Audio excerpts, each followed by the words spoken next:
Mm-hmm. Huh? That's what I heard. Mm-hmm.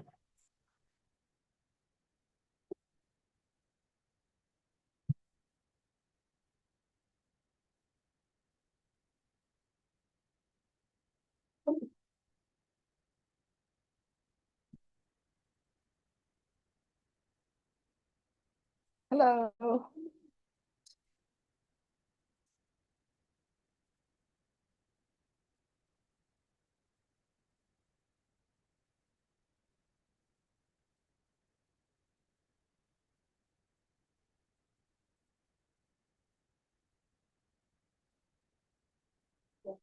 Oh, no problem. It's not 9 yet. We start at 9.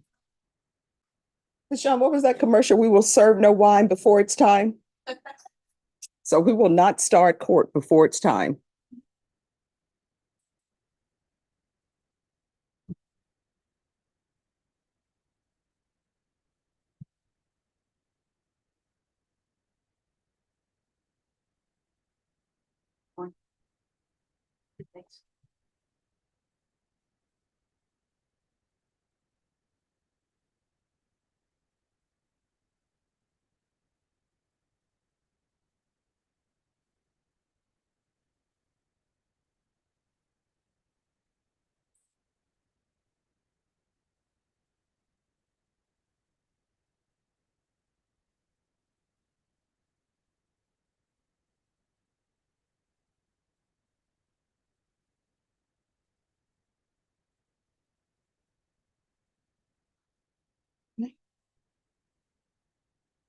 Adam, almost didn't recognize you with the haircut. Oh, yes, thank you. I like it. Thank you, Judge.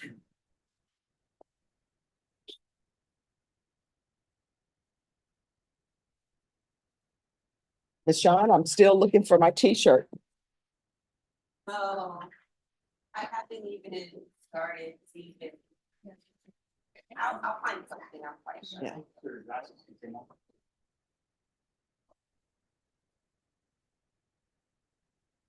It's here.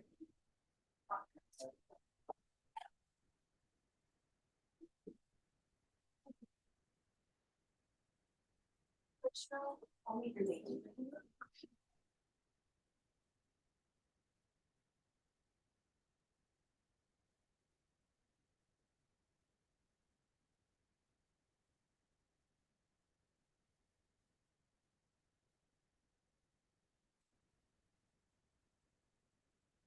Bexar, I have a call Docket.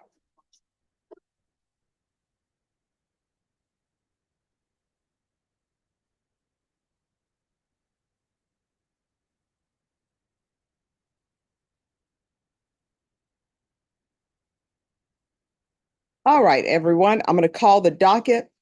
When I call the docket, you need to stand and let me know you're here. Otherwise, I'm going to assume you're not here and a warrant may be issued for your arrest.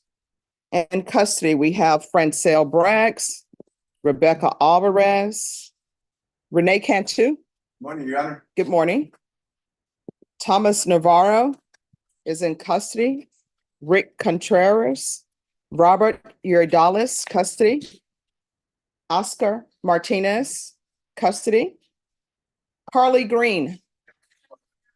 Thank you. Matthew Allen Castillo. Matthew Allen Castillo. Melissa Vandervinter. Thank you. Oscar Martinez. You're on the docket twice. George Abaye. George Chimakpa Abaye. Ah. Samuel Bach. In custody, we have Jose Lopez, Nathan Cruz, Arturo Villanueva, Jose Gonzalez. He's on Zoom, Your Honor. All right. Joshua Henderson. In custody, we have Virginia Serna, Cassandra Morales, Cassandra Nicole Morales. Brenda Rodriguez.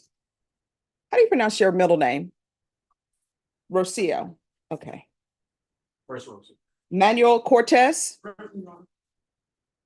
Melanie Barron. Good morning. It's always nice to receive a good morning. Martin Torres.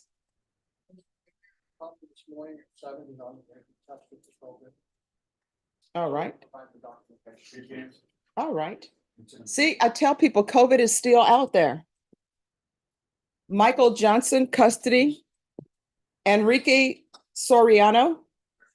Thank you. April Davila. April Elizabeth Davila. Ezekiel Neely. Julexis Brown. Good morning. Alex Miosek. Am I pronouncing that correctly? Alex M. Miosek. Ramsey Ibrahim. Luis DeLeon. Vince Ibarra, custody. Lorraine Farias, custody. Deputy Lord, does Ramsey need to be in the box? Ramsey Ibrahim, if you take a seat in the box, please. Alvoit Toyd, custody. Briella Butler. Briella Butler. Jordan Davis. Thank you. Bobby Rivera, custody. Christian Dunbar. Christian Dunbar. Abel Favala, custody. Brian Garza, custody. Juan Eduardo. Okay, how do you pronounce your last name? Calleros. I'm always confused about the double L's. Johnny Trevino. Thank you. Frank Balmaris, custody. Rodolfo Aceves. Good morning. Darren Staton, custody. Omero Sanchez, custody. Dino Acosta. Dino Acosta. Thomas Mendez. Alexander Streeter. Good morning. Is there anyone who came in late or your name was not called? All right. Sir, what's your name? Matthew Bax. Matthew Bax. All right, thank you. Thank you. Could you make sure you pull the file on Matthew Bax? He was recalled from yesterday. Yeah. All right, thank you. Who else?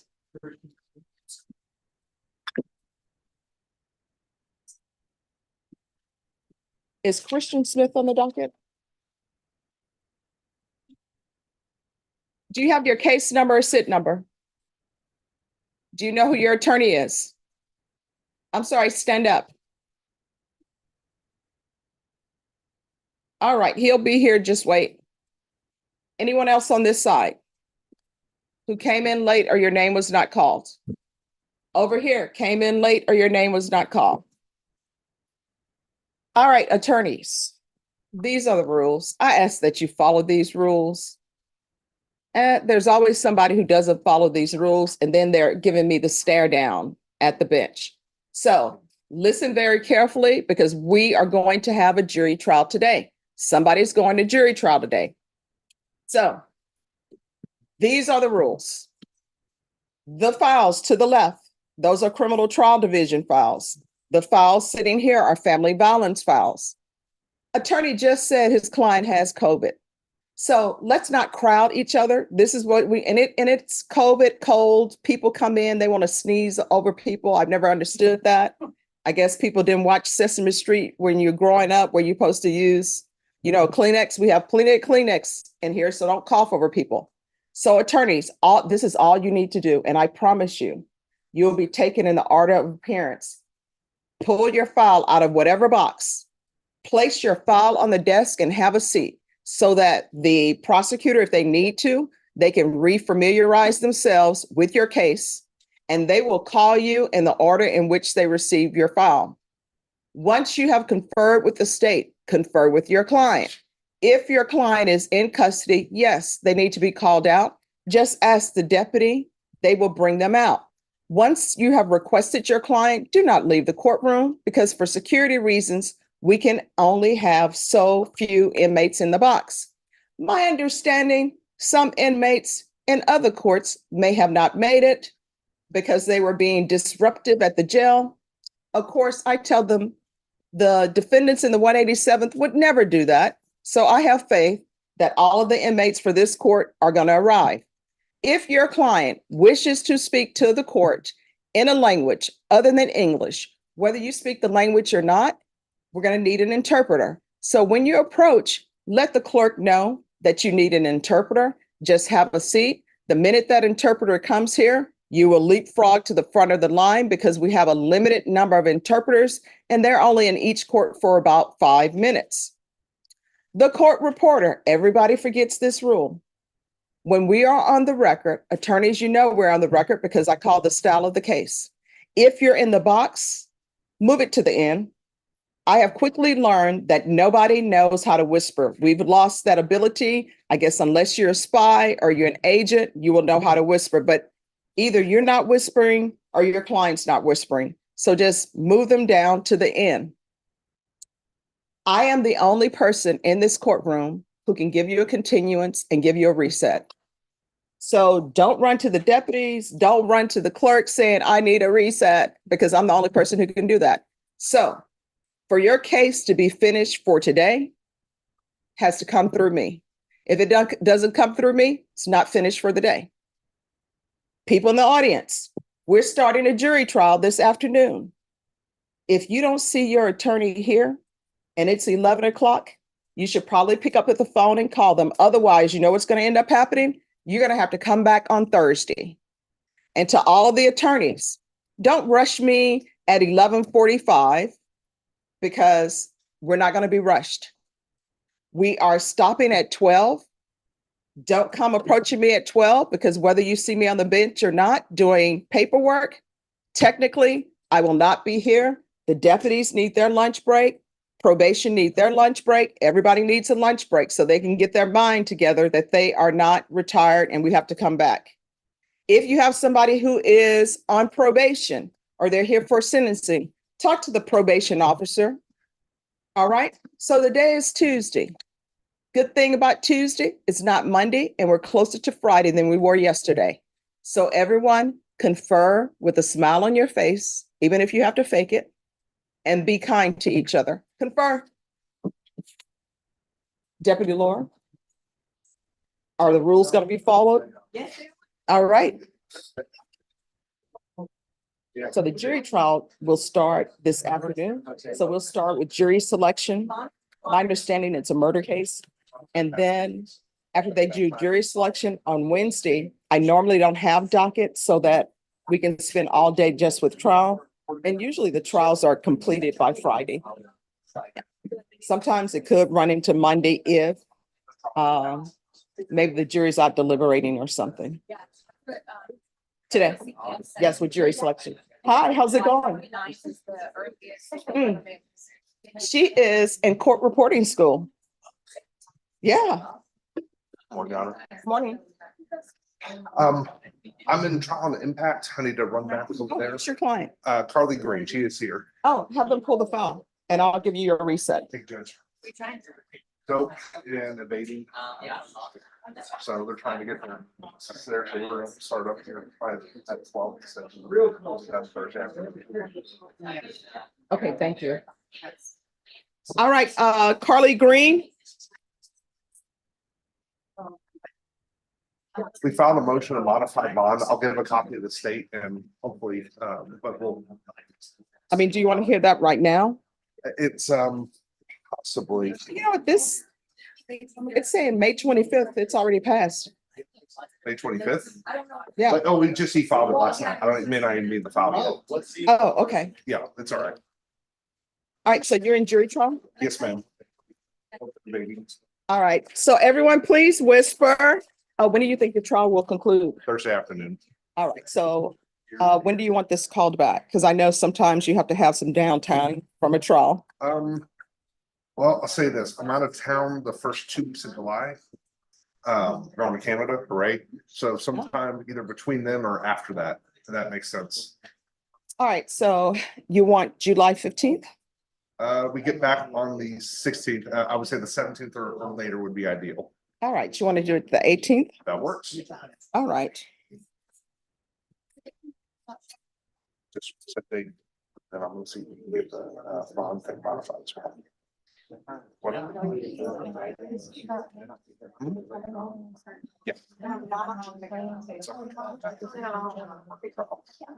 Same time, we'll get you squared away. Wait, actually, when I signed this, all the coordination, so we got a crazy week. Yes. Just relax, you're good.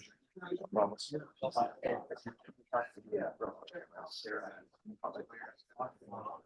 Are you ready or not? Not yet. I'll just drop it today.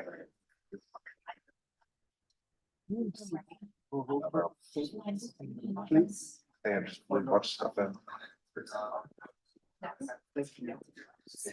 All right, and so when you come back on the 18th, we're going to give you your jury trial date for this. Sounds good, Judge. All right, once you sign the reset form, you're excused. Thank you, Your Honor. All right, and I talked to you about being late last time and you're on time. Early. Yeah, you were early. And I thanks for, made sure. thank you. And Drace, thank you for dressing appropriately for court.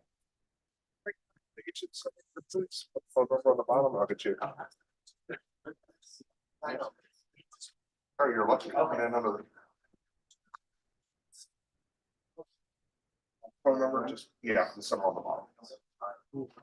Okay, I just noticed we have the old docket sheet back. Yeah. Ah, okay. Jose Gonzalez. Morning, Your Honor. He's on Zoom. We're ready for the CPS records and apparently the date's been told they won't have until July 29th. All right, state. Family violence.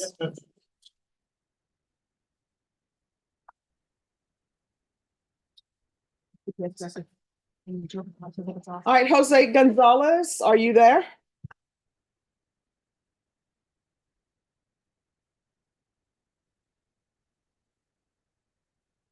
He says he's waiting to get let in. Is this Jose Yes, Gonzalez? All right, sir, you need to find a seat. All right. All right, so. CPS records. I don't know anything about CPS records, but I was told that July 29th is when they'll be ready, apparently, is what they communicated to the DA's office, so. Yeah, Why? I don't know. CPS just sent me an email yesterday saying they're not gonna be ready until the 29th of July. Okay, so here's my question. It appears, is Child Protective Services involved in this case? I don't know, Judge. We have not, she did confer with the state through our advocate. We have not spoken. This was the person that no longer is in this court had this case from start point, so I am not up to speed on this case. All right, Yes, because Judge, there's a CPS case. and there's a CPS case that's open. I believe it's still open, yes. All right, so there shouldn't be any problem with CPS records for July 29th. All you do is go over to the state's attorney on the CPS side, and they should have all the records. Our process is typically just subpoenaing the records through our normal channel, and if they tell us the 29th, I'm not sure what else I can do. Oh, just go to the prosecutor who has the CPS case, and they have the records. They're actually in the process of trying the case. That's what defense is telling me, that she believes that there's an open CPS case. If the CPS case is open and still pending, that means that the prosecutors in CPS court have all these records. Otherwise, they wouldn't be able to have their case going in CPS court. I don't know if it's open or closed, Your Honor. I'm Okay. happy to look into that today. Okay. But again, this was one that was an ADA that's not in this court anymore. Okay, all right. I'm recalling this for July 8th. All right, Is it for the pretrial judge? yes, it's for the CPS records. Which I think, is that the week after the 4th? Yes, Okay, I think I'm good then. Thank you. all right, see y'all then. Well, thanks, Judge. All right, thank you, sir. Thank you for Thank you. dressing appropriately for Zoom. Yes, ma'am. Appreciate y'all. Thank you. You're welcome.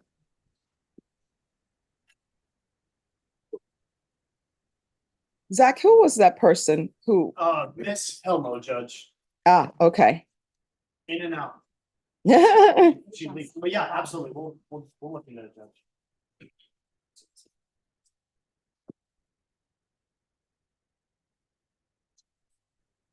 Hey, Jenny, good morning. No, I was like, Can I see the file on Mr. Aceves? Oh, I do have it. Thank you. Okay, sure. I have it. Who's here on Jose Lopez? Where is he? He's in custody, but that's just a follow-up on his psych exams. You wanted to reschedule in a couple weeks to see where he's at on it. And I haven't gotten any kind of notice from the mag court that it's been finished or anything. All right, just wait a minute. They're gonna bring him out. All right.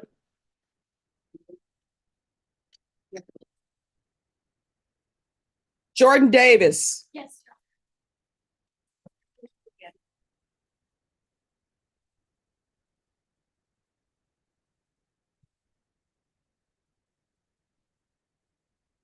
Jordan Davis, we did discovery, it's first setting.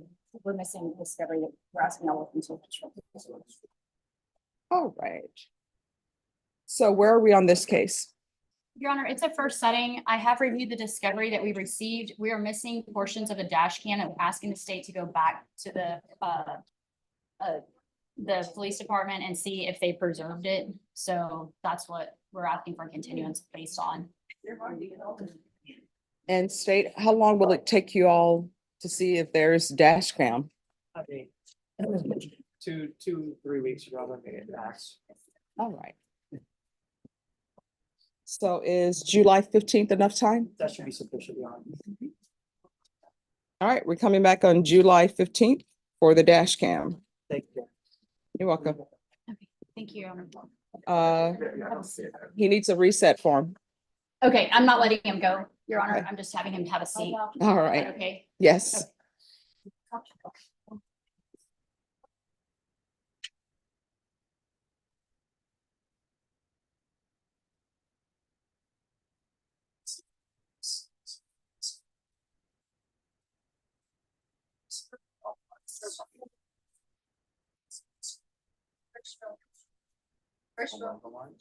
Above is the line.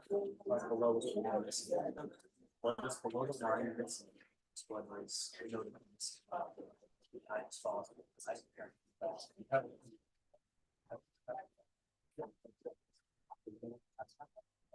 Honor, may I have a motion? Yes. I have Brenda Rodriguez. I need a reset. I'm in trial on the 144. You need to have them pull the file, then I'll call you up.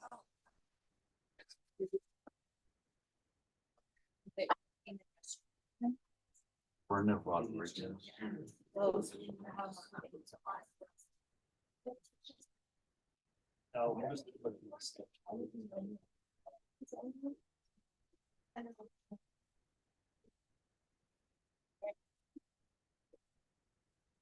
Brenda Rodriguez. Thank you. Brenda Rodriguez, come forward.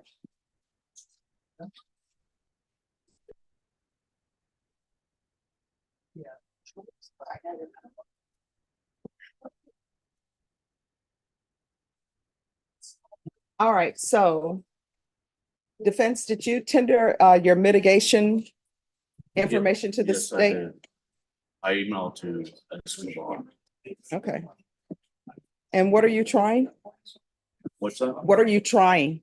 It's a harassment of public servant in 144. All right, when do you expect your trial to be completed? Tomorrow. All right, so I'm gonna recall this for the plea deadline date to June 17th. Okay. Once I give you the reset form, you excuse.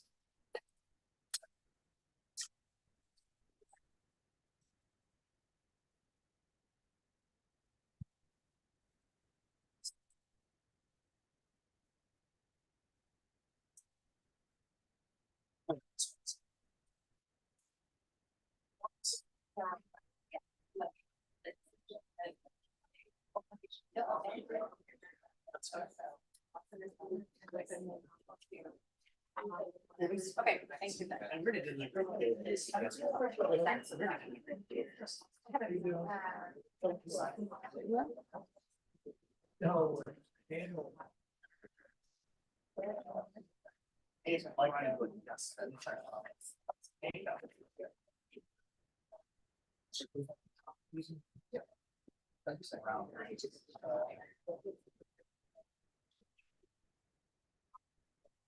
Manuel Cortez. Judge, that's my client. I just have a quick question for the court. I talked to Mr. Garahan. I thought we had a plea worked out, everything. Then I just found out my client is a resident. He's not a citizen. So he hasn't talked to an immigration court attorney. I would have advised him to do that before. I mean, I've explained to him what the consequences are, but Mr. Garahan explains that the court feels more comfortable if he has, really talks to an immigration attorney. All right, Manuel Cortez. He's in the hallway, Judge. Let me go. Oh, tell him to come in.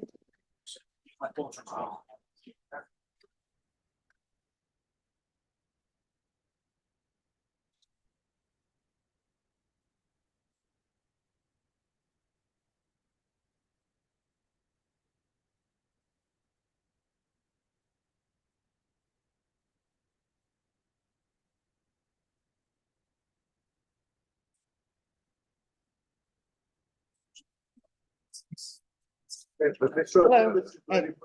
All right, thank you. I'll call you next. And you're on this side. All right, your client's in the center. Oh. Your client's in the middle. You're on this side for Okay. security Sorry, purposes. Judge. All right. So are you appointed on this case? I'm retained, Judge. All right, so are you going to get an immigration attorney? Can you give me immigration? Yeah, we do. All right. All right, so I'm recalling this for July 8th. Thank you so much. All right, I'm going to give you a reset form. Once your client signs the form, you're excused.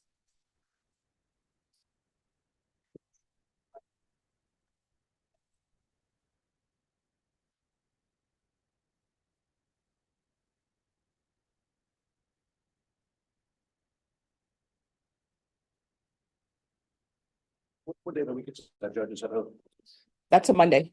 would it be possible? I think we're coming back from vacation on that night, on that day, next day. Would that be Yes. to the court? All right, it'll be July 9th. Okay, thank you so much, Judge. You're welcome.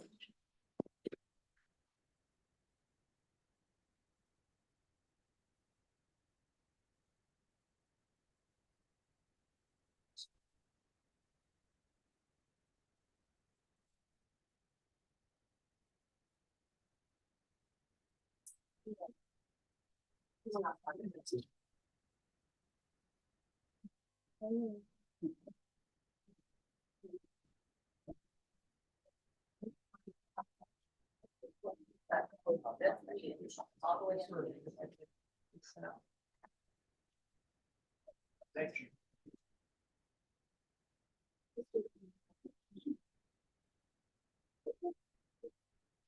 All right, Mr. Aceves.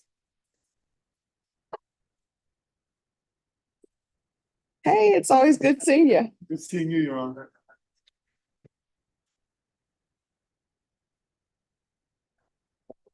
Hello.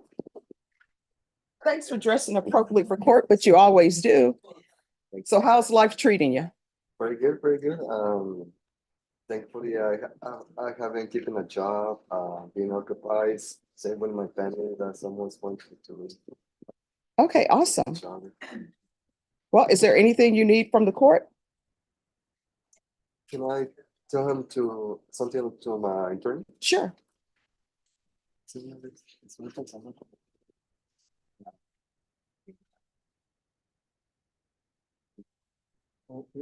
En el futuro. He's wondering if it's possible that he could get permission from the court to go to Mexico at one point or another in the future. Oh, to go where? Mexico to visit family and stuff. Oh, I'm sure that'll be fine if everything is working well with him. I don't think probation or the state will have any objections to that. So Yeah. just let the court know. Yes, ma'am. All right. So probation, how's everything going? Judge, based on the report that was received from him, his CSO, he's been doing very, very well. They've not had any concerns. nothing is going on. I mean, he reports on time, he's doing his drug tests on time, the field visits are going good. Like, they don't have any concerns at this point. Yay. He's listening to his lawyer Okay, that is so awesome. and to the court, Yeah. especially to the court. So when does he think he wants to go to Mexico? Your Honor, I think by the end of this year or January on the next year. Okay. All right. If something changes, just let the court know and we can come in. All right. So when do you, yes. Judge, I do believe Mr. Ross Evans is currently on field visits once a month. Mhm. I would ask at this point, we can see about dwindling those field visits once every 60 days or 90 days. Okay, so we'll start with field visits once every 60 days. And then what I'll do is I'll bring us back here to see how you're doing. And then if he's still doing well, we can put it at 90 days. Then we'll bring it back and then it'll be at probation's discretion. Yes, Judge. So we're just doing things step by step so people don't get overwhelmed, okay? Yes, Your Honor. All right, so do you all want to come back at the end of August? Yes, ma'am, that would be good. All right, so we can do August 26th. That would be fine. Your Honor. Okay. All right, so we'll be back on August 26th. Do you need a reset form? I believe so, just because Okay. it's in August, please. Okay.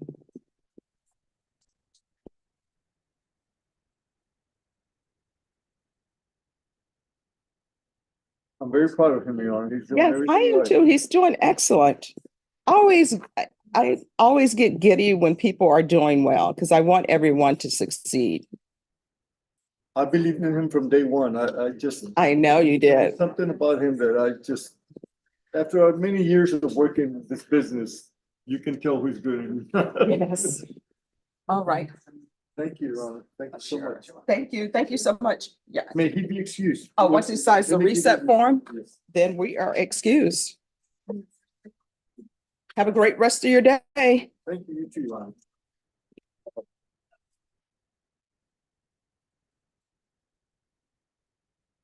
Just one second. Let me, oh, yes, I do. Do you need it? Okay, sure. Oh, and I need to write something down. Oh, no, you know what? I'm done with that.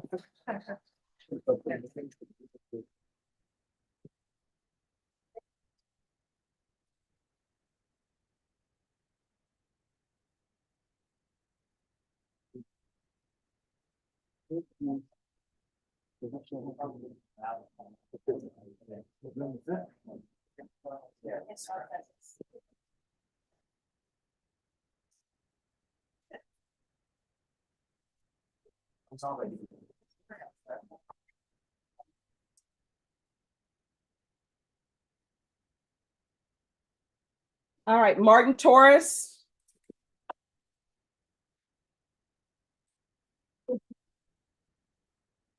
Here's the individual who was being tested for COVID.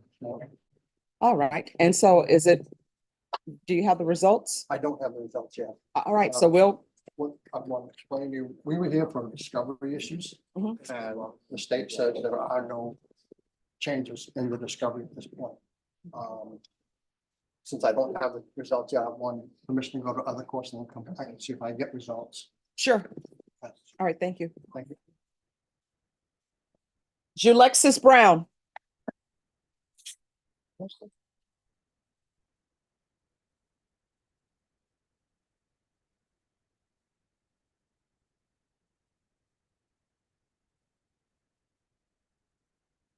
I'll wait for the arrow man. All right, thank you so much for dressing appropriately for court. Okay, so where did you get your name, Julexis? My mom made it between a car and a diamond. Back then, her favorite car was a Lexus. Okay, that is, Yeah. okay, that's a nice story. Jewel and Lexus, okay. All right, so we're supposed to be here. They're supposed to have CPS records today. We got CPS records yesterday. Okay. And we have an agreed PO, Your Honor, that's ready for your signature and then Okay, we'll have the staff do the disc, and then Val and I are gonna coordinate for getting that disc. Okay.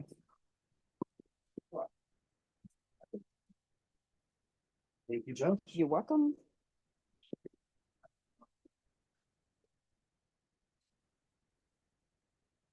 All right, and state, were you able to tender an offer? Not this time, we want to, I haven't seen them, they only came in yesterday, Okay, so. Not yet. all right. I am going to recall this. Yeah. We're gonna come back on July 9th. Thank you, Judge. Thank you, Judge. All right, once you sign the reset form, you'll be excused. Thank you. And state at that time, you need to be prepared to tender an offer. Yes, Judge, sounds great.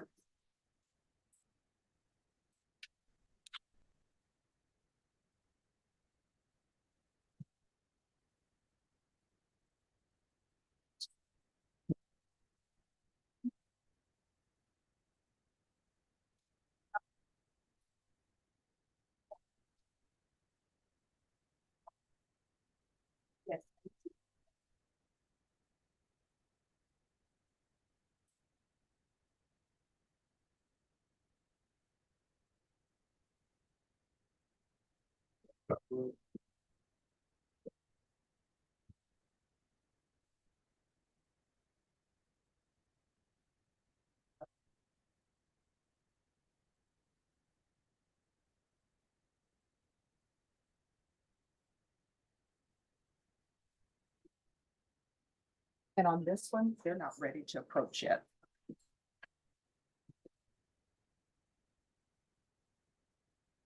Samuel Bach.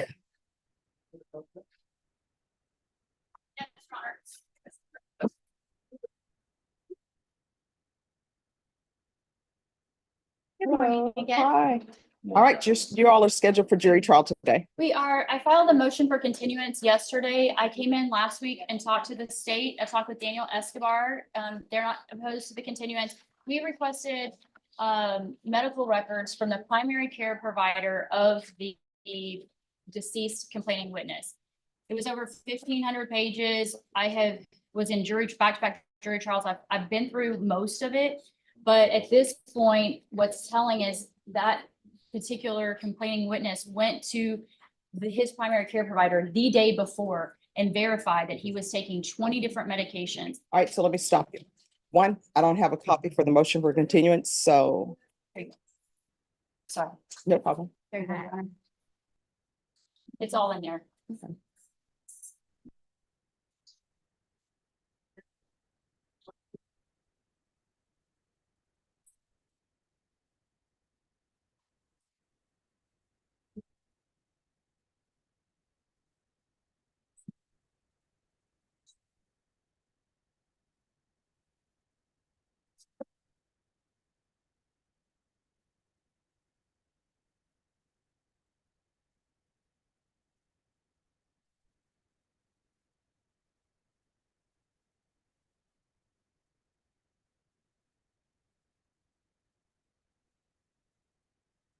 All right, so here's my question. I don't know anything about your case. This manslaughter case, is it involving a vehicle? It is. Okay, Both parties were in a vehicle. all right, so this is, I guess, alleged to, well, the state is alleging it's manslaughter. I'm assuming there's We, accident or it something. is, and the Okay. point of contention is going to be causation. So that's going to be a heavily litigated issue. All right, we're gonna go on the record. Court is calling 2023 CR 8868, State of Texas versus Samuel Brock. Could I have parties announced for the record for the state? Andrew Harrison. Defense, Jody Sawyers. and are you Mr. Bach? All right, defense has filed a motion for continuance. State, do you have any objections? All right, so this case has been going on in this court since January 2024. And I'm just receiving information that there may be medical records for the complainant. Why am I just now receiving this? That's a great question. The state asked for 3 continuances while they said they were talking to the complaining witness, and we thought we were going to work this case out. And when they talked to the complaining witness, they still had to talk to their superiors. So the state got 3 Wait, continuances. complaining witnesses, it's a manslaughter that they, Their family, his Ah, family. the family, I okay. apologize. To be clear, his family. So, I mean, we thought we were gonna resolve this case. And that's what we were led to believe at the last setting that we had. We were not able to resolve it. And that is what shifted gears. So we are not, I mean, we have the records, but we don't have the records that are behind the autopsy report that we now need. Because as I put in there, the drug screen initially says no drugs detected. But now I need the underlying data because I have something that actually contradicts the fact that this particular complaining witness would have and should have had stuff in his system. so you're assuming that because he was prescribed these medications, he was taking these medications? Well, he said the day before to his doctor, he was taking them. So that, and coupled with the fact that I need to see what they screened for, it's possible that they didn't test, that these wouldn't have triggered, and I need to know that. So that's where we're looking for that data as well from the state, as well as we need time to get experts, which we believe it will take us approximately 30 to 60 days. I'm asking for a reset toward the end of August. Okay, I can tell you right now, we're not doing 30 to 60 days for a jury trial. You all are coming back because this is an old case. We've been dealing with discovery since January, and I know people don't think that's old, but in this court, that's old. So this is what's going to end up happening. We're coming back, and we're coming back on July 15th. On July 15th, state whatever records you have from the autopsy report, whatever medical data as it relates to drug testing needs to be turned over at that time or before that time to the defense. And defense, you need to specifically address with the state what you're looking for with regards to those records. And then you all need to be off record and talk to the inmate and see whether the toxicology report is. Does everyone understand? Yes, The records that you've received, they're gonna have to have been reviewed by the 15th. Okay? now, Your Honor, just to let the court know, I have had a vacation letter on file for the 15th through the 22nd for months now. It's my 50th birthday. Oh, no, you got to celebrate your birthday. So we're gonna come back on July 10th. Yes, thank you, Your Honor. All right. Oh, and happy 50th. Thank you. They say that's the best one. I keep saying it only comes around once, and I was like, so did my 49. I don't Yeah. understand why. we're- And you know, when you tell people you're 29, that's the one that they don't believe. Because when I was 29, they're like, you're not 29. Either, nobody is ever 29. They act as though that age does not exist. But oh, when I was 50, those were the days.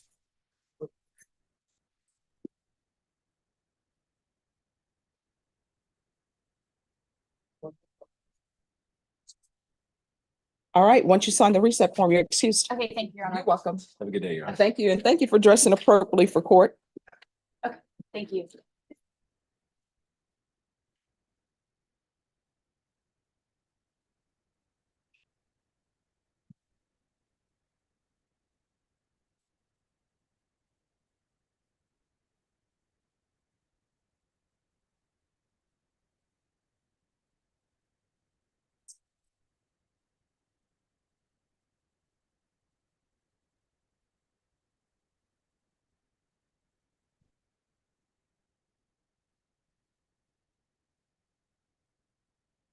Yes.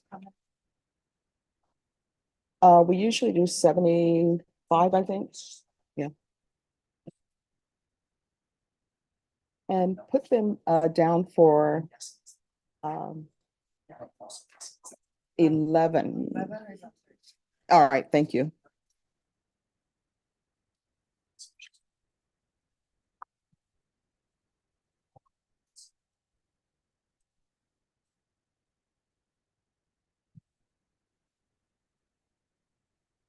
Jose Lopez. Jose Roberto Lopez. All right, where is he? Is he out here?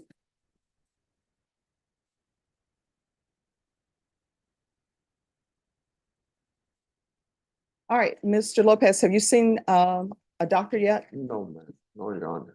All right, so defense, did you file the Yeah, motion? Everything's been filed and with the court. All right, so defense, you're gonna need to go down to magistrate court and see where your client falls on the list to see a doctor. I'm going to recall this and I'm recalling it for July 9th. Okay, thank you, Judge. All right, thank you.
Thomas Mendez.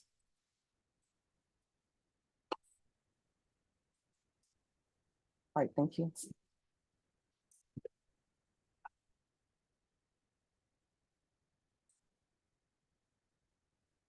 All right, this is family violence. Did y'all have a chance to review the violation report? We briefly spoke, I have not seen it, Judge. We briefly spoke about it. Council filled me.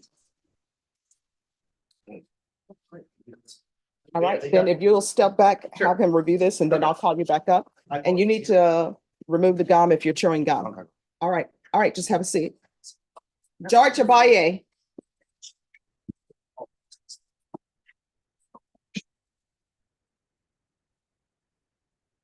All right, do you have your detailed immigration letter? We do, Judge, but there's been a sort of a development. Mr. Lyon was arrested over the weekend. Mhm. So we need to, so if we could, the state is still trying to get information about that new case.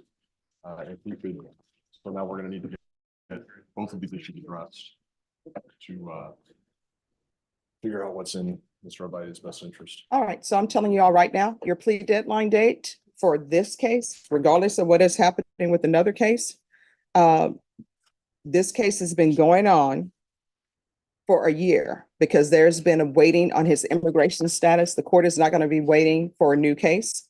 Your plea deadline date on this case is going to be June 17th. Very good. Thank you, Your Honor. All right, once you sign the reset form, you are excused. And then after that, it's going to be a quick turnaround for a jury trial if you all are unable to solve issues. Thank you. Thanks, Judge. You're welcome.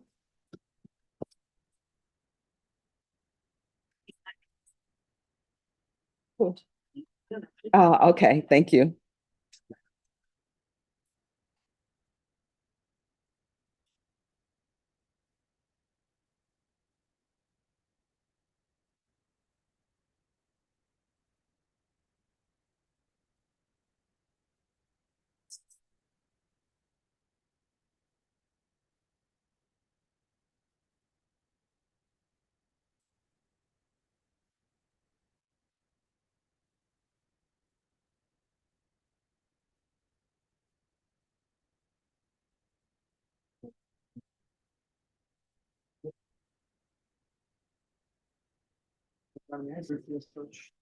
Yes. These are the copies. Thank you very much for letting me.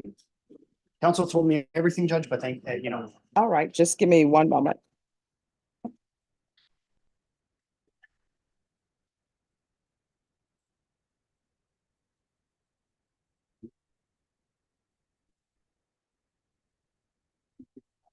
All right, Ramsey Ibrahim. All right, who's the attorney? I'm present on that case, Your Honor. All right, come forward.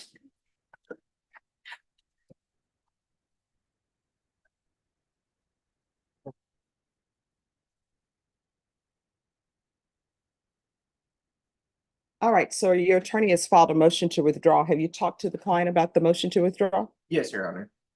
All right.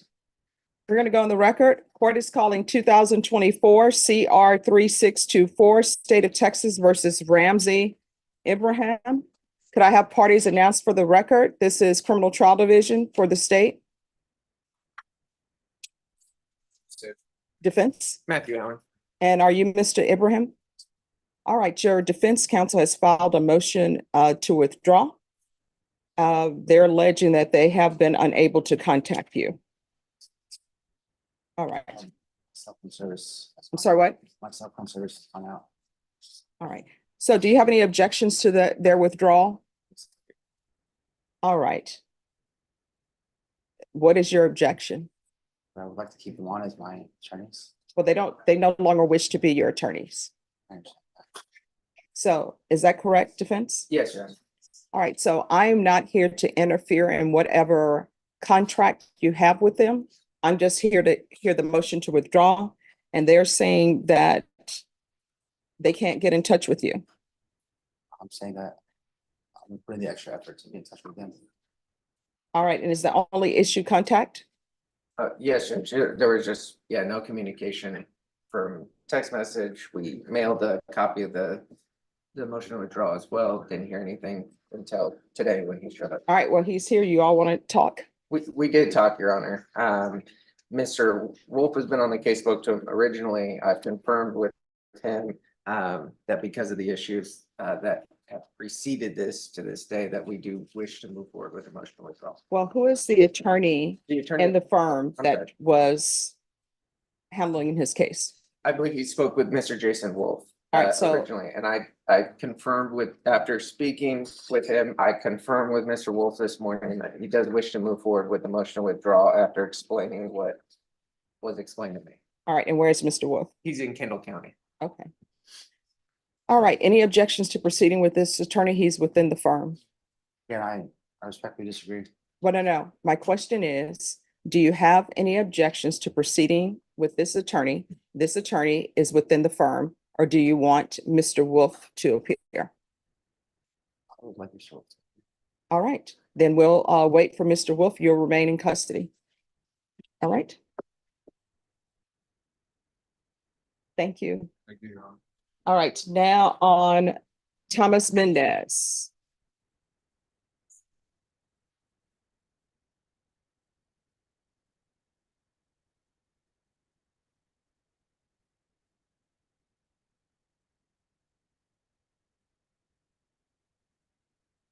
Family violence.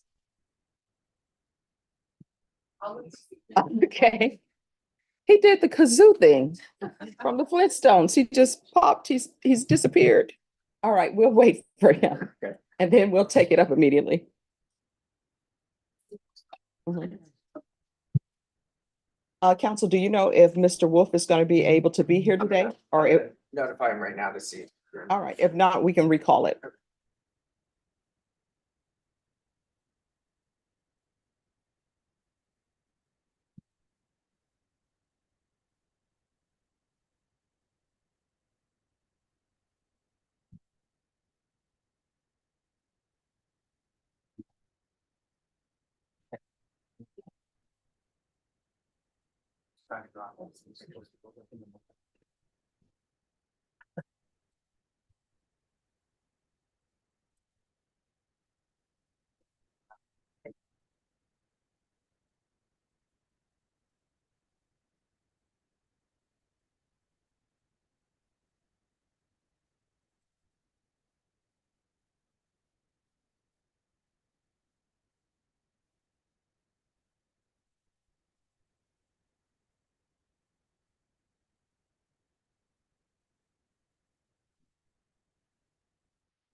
Jessica Bonner.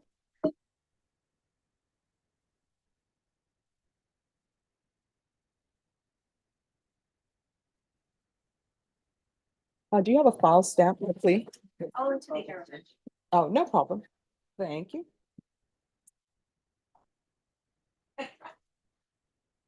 All right, can I have someone for the state? It's Criminal Trial Division.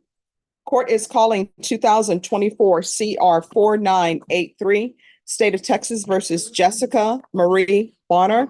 Can I have parties announced for the record for the state? Defense? Sean Sheffield. Are you Miss Bonner? Yes, Counsel, have you received all of the discovery? Did you review it with your client? I did hear. Ms. Bonner, did you sign the document entitled Application for Deferred Adjudication or Community Supervision did you sign that? Yes. And did you review it with your client? Did you review the document entitled True Bill of Indictment with your attorney? Yes. Did you understand it? yes, Counsel, do you waive the reading of the indictment? We do, Your Honor. State, are you proceeding on the indictment as presented? Yes, Your Honor.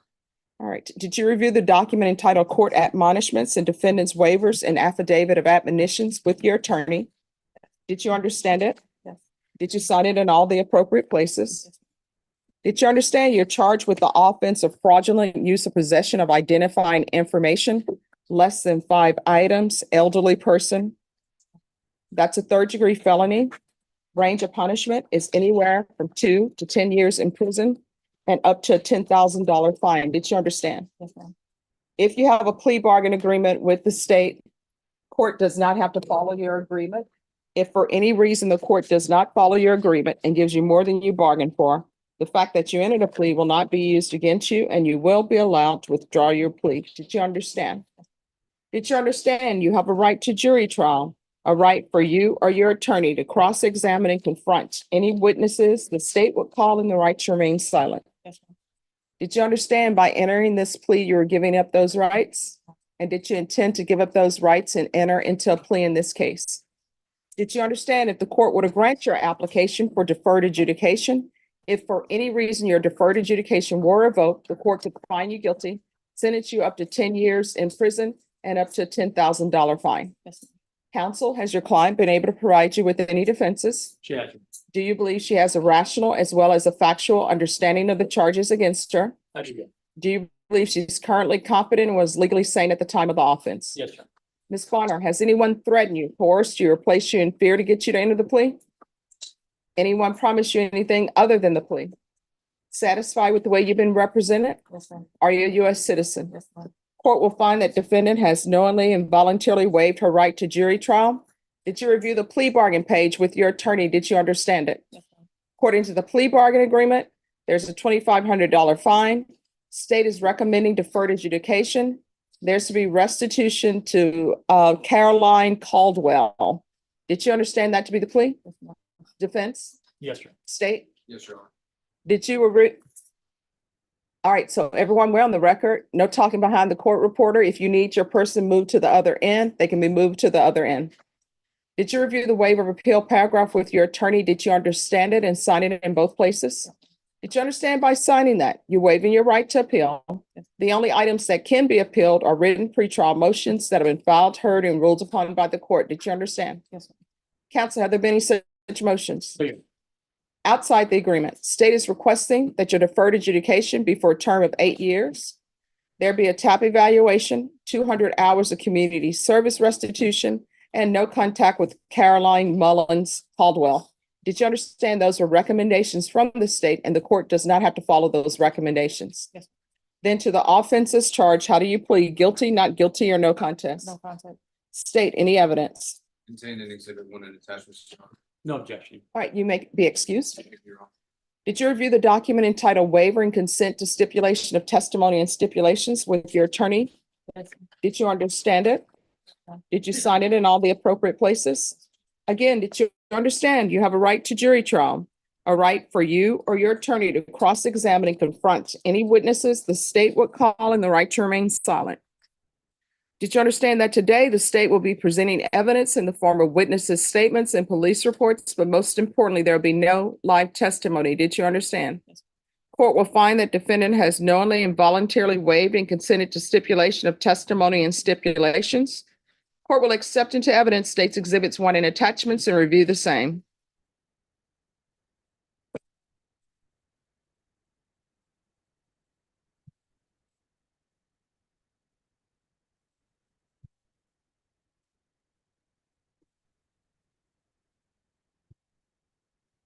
All right, after reviewing state's exhibits 1 and attachments, the court will find there is sufficient evidence to find you guilty.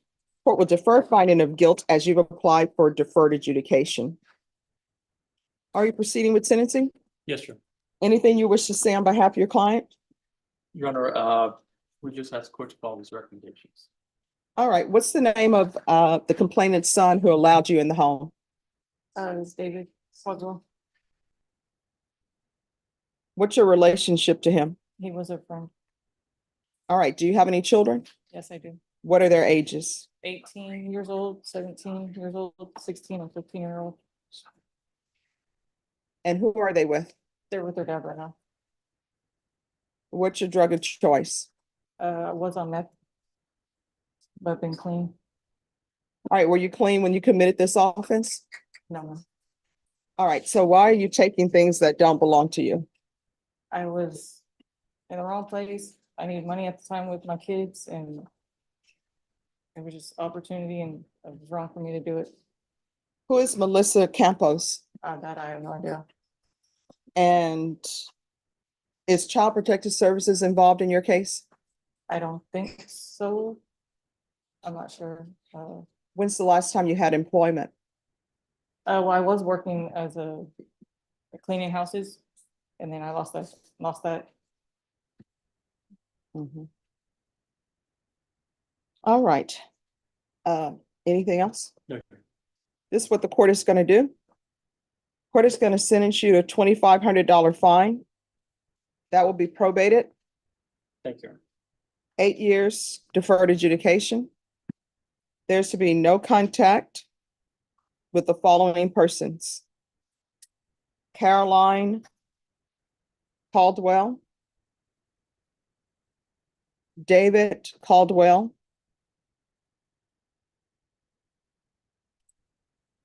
Melissa Campos. There's to be no unsupervised contact with minors.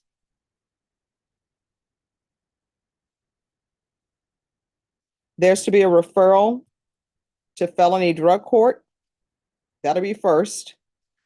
A TAP evaluation in custody. And then last, if none of those places accept her, then we can do a referral to Esperanza Court. And follow TAP recommendations if she's not accepted in one of those treatment programs.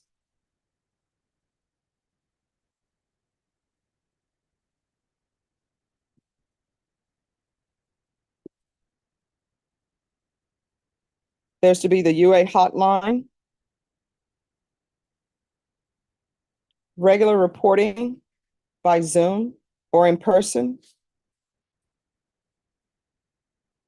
Field visits 1 time per month for 4 months. Then at probation's discretion. Proof of employment within 30 days of release. There should be no employment as a home health care provider or with minors or in housing. You can't be cleaning houses or any place where you're around money or checks. You understand? Yes, ma'am. 200 hours of community service restitution. I'm going to order parenting classes. Once you complete parenting classes, the community service hours will be deemed satisfied, and there's to be restitution, if any, to Caroline Caldwell. Probation, is there anything else she needs? Is there anything else you need from the court to be successful? All right, did you review the document entitled Trial Court Certification of Defendant's Rights to Appeal with your attorney? Did you understand it and did you sign it? All right, because this is a plea bargaining agreement, because I followed your plea bargaining agreement, and because you waive your right to appeal, you do not have the court's permission to appeal. Do you understand? Yes, ma'am. All right, we can go off the record. In this court, to be successful on probation, communication is key. If there's an issue, let your probation officer know. If you feel as your probation officer is not addressing that, you can come to court. We're here, but not on weekends or holidays. If you feel like you're going to use, pick up the phone, call your probation officer. And again, if they can't get you any help, come back to court. You understand? Yes, ma'am. All right, thank you. Thanks, sir. You're welcome.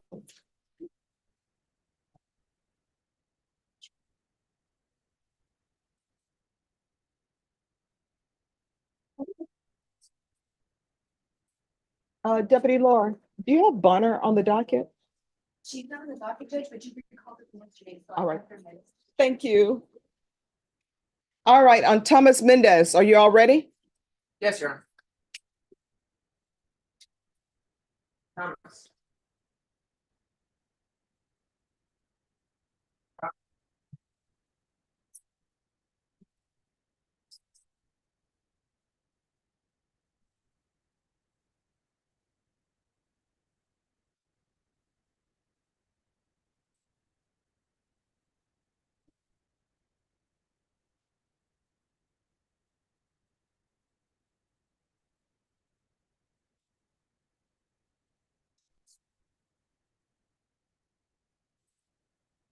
Oh, no problem. So I've read what's been given to the court. I've read the violation report. I've read the affidavit of non-prosecution. So here's the thing. I'm gonna want the complainant in here. So y'all have the complainant in here. And based upon what's on in the affidavit of non-prosecution, she's gonna need an attorney. I personally have never seen where you had a complainant who says something didn't happen on the family violence side. I've never had or seen the state bring criminal charges. However, she is subject potentially to criminal charges if a false police report were filed. So we're gonna reset this. And it's gonna be reset soon, because I'm assuming that she's cooperative with defense counsel, hence the affidavit of non-prosecution. So we're gonna recall this and the court will hear it and she'll need to be here, and we'll make sure that if she can't afford an attorney will be appointed to represent her. All right? So we're gonna come back on June 24th for the court to hear this violation. And just so, I guess the state will be responsible for bringing the witness if they're trying to pursue the violation report in the case. We will not be bringing her in. I mean, I wouldn't want to subject anyone to criminal prosecution. No, that's why she's gonna have an attorney appointed to her. And if nobody's gonna bring her in, I'm assuming that she's the person who has this assault second against him or assault family case. Is she the complainant in that case? For the, yes, the same person for the violation report, yes. All right, so I'm assuming at some point the state is gonna have to bring her in, otherwise there's not gonna be a case maybe. So I'm gonna schedule this for June 24th. And I will tell you, this is one of those cases where the rules of evidence apply. So this affidavit of non-prosecution, the rules of evidence apply. So somebody should probably have the complainant here. An attorney can be appointed to represent her if she decides that she wants to say that this didn't happen. So we're gonna come back on June 24th. Thank you, And Your Honor. I will give you a reset form.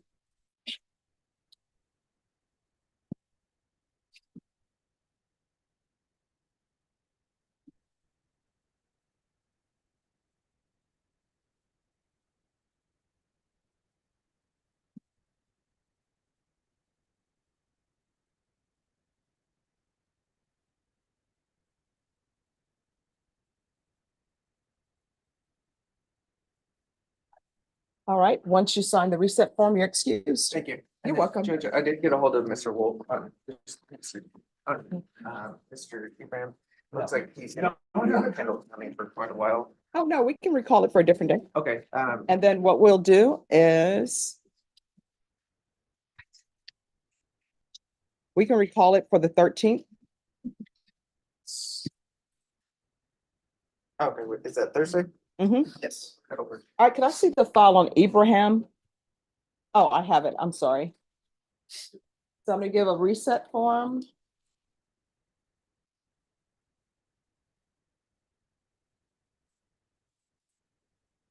Yes.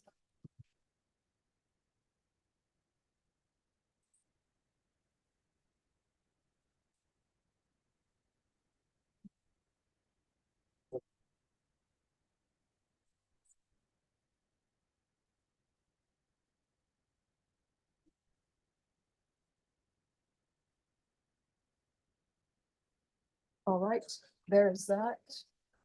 And Mr. Allen, if you'll have him sign that. Yes, sir.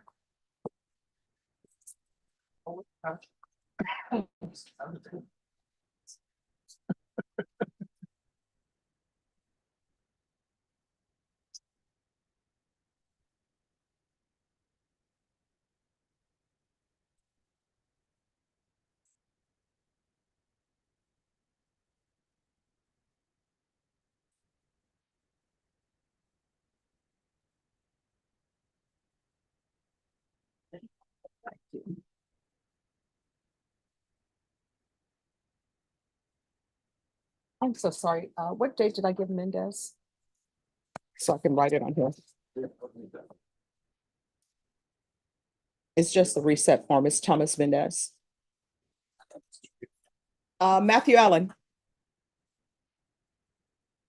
Where did he go?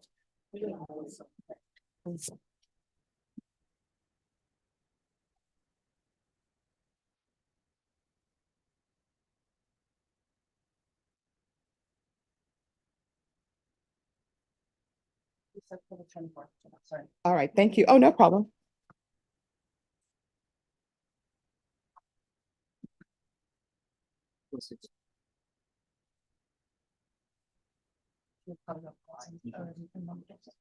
No leave room.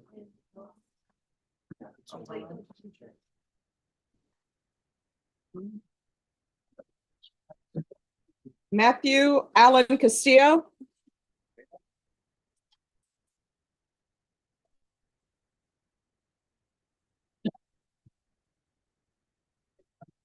Hello. Hi, how you doing, Your Honor? Hi. So is this, oh, you're on this side, counsel. So is this a family violence case? No, Your Honor, it's a CTD. I was conferring with ADA Edelman, and my client would like to apologize for being late. He has a reason. Okay. Yeah, I'm sorry. I was so focused on getting my son started on his summer program that I just put my mind, I got ready for work Okay. and I headed straight here. All right. So come back to this court at 1:30. Okay, understood, Your Honor. Thank you. Thank you. Discovery acknowledgement has been tendered. All right. Thank you.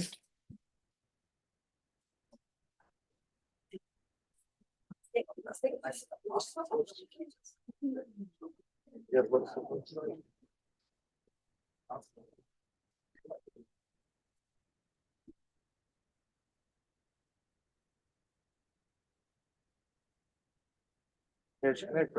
Yes. Mr. Ibrahim, sir, taking it back, he said he will agree to the motion to withdraw.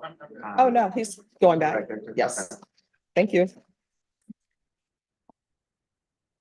Judge, I apologize. May I approach real quick on Sue? I know I don't want to mess you up. Frank Belmontes is in a box. I've represented him over the years, Robbie Ward and I. They've called me. They haven't hired me on the case. I know him on an attorney-client level and kind of on a personal level. I've conferred with the state this morning. Roger Pettis is his lawyer. I don't want to interrupt anything. Your staff was nice enough to get him out here so I could talk to him after I talked to the state. But I have a funeral to go to. My accountant, since I've been 16 years old, died. And so I want to go to his funeral at 11 o'clock. And so I'm going to leave here, but I just didn't want to create any chaos. And so I want to let the court know what I was doing here and what's going on. Okay. All right. I appreciate you. Good to see you. You too. Yes. Thank you. All right. Who's here on Francel Braggs? Yes. You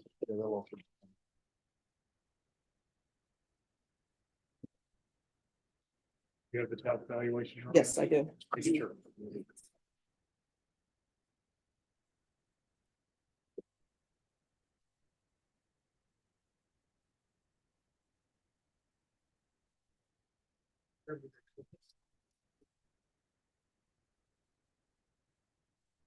All right, court is calling 2024 CR 1544, State of Texas versus Francel Braggs. Could I have parties announced for the record for the state defense? That's why going to the defendant, Your Honor. And are you Mr. Braggs? All right, so the court ordered a TAP evaluation. It appears to the court that the defendant has a drug problem. And it's for possession less than a gram case. And I understand the reason for the state's opposition. And I'm sure it's because of the prior offense. Because otherwise, this is just a possession less than a gram case. So state, I know you're opposed to the application. Is that correct? Correct. All right. So, Mr. Braggs, is he currently on parole for the repeat offense? No, Your Honor. Has he satisfied that sentence? I don't believe so, Your Honor. Yes, ma'am, Okay. I have All right, what was he sentenced? What were you sentenced to? How many years? 25 years. 25 years? Yeah, he satisfied the offense. I mean, he satisfied that then. I did 25, I did 22 and a half years inside, then I got out and finished parole, and I've been out from my prior case for 14 years. Okay.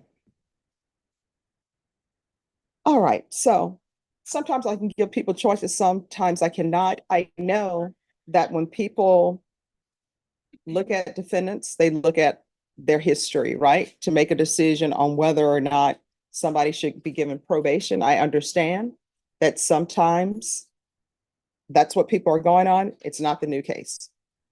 So looking at what you were sentenced for and how many years you received and the fact that you're no longer on parole, then yes, I'm considering that. And I'm going to put conditions in place to address that. But this is a possession less than a gram case, ultimately, That is that correct. has been enhanced to a third-degree felony. So I'm going to give you a choice. Here are your choices. Some people say being on probation out of this court is very hard. So I can sentence you to 3 years in the prison, or either I can place you on probation. And you're going to be found guilty and you'll be placed on probation, or I can sentence you to 3. Which do you prefer? Probation. All right. So this is what the court is going to do. The court will find you guilty. Court is going to sentence you to 6 years in the prison, suspended. Any suggestions on how long he should be on probation, state? All right, defense. Request for you. All right. Let me think about that and I'll come back. Yes, sir. So there's going to be regular reporting. And you're going to have to report in person because the nature of your prior charge, I don't think they'll allow you to report by Zoom. Probation, if you all allow them to report by Zoom, that's fine. But if not, you don't have to. There's to be proof of employment. When's the last time you had employment? November 2023. All right, so there's going to be proof of employment within 30 days. There's to be no employment as a home health care provider or with minors. There's going to be random, regular UAs. Field visits. Somebody has children up here?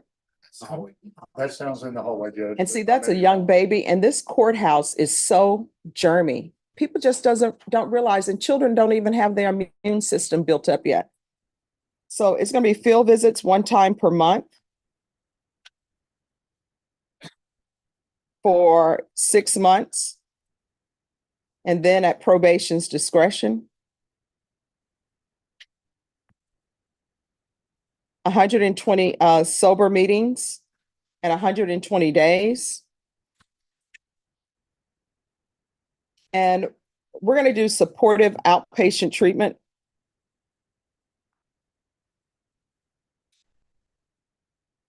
And the state is taking in consideration NIGHTMAG number 759930. And the court is going to place you on probation for 5 years. If you complete everything successfully, then he can always come back to the court and ask to be terminated early. Thank you, Your Honor. Probation, is there anything else he needs? Is there anything else you need from the court to be successful? No, I just want to thank the courtroom very, allow me to stand on my foundation and go back and do what I need to do. For me and my family. All right. Did you review the document entitled Trial Court Certification of Defendant's Rights to Appeal with your attorney? Did you understand it and did you sign it? Yes, ma'am. Because this is a plea bargain agreement, because I followed your plea bargain agreement, and because you waive your right to appeal, you do not have the court's permission to appeal. Because this is a felony conviction, you're not allowed to own or possess any weapons or ammunition. If you have a question over what a weapon or ammunition is, you'll need to speak to an attorney. Do you understand? Yes, ma'am. And you understand that based upon the nature of your art of the charge, you still have to make sure you stay in contact with them as well. Yes, ma'am. All right, we can go off the record. In this court, to be successful, communication with probation is key. Do you understand? Yes, ma'am. If there's an issue and you need help with something, ask probation. If you feel as though they're not addressing it, you can always come back to court. We're here every day except weekends. All right, good luck to you. Thank you very much. All right, you're welcome. Your Honor, may I excuse? Yes. Your Honor, does he need a thumbprint on? Oh, they'll take care of it. The deputies will. All right, so who was talking to inmate? She's already outside, Judge. All right, thank you. Yeah, excuse you. Yes, Thank thank you.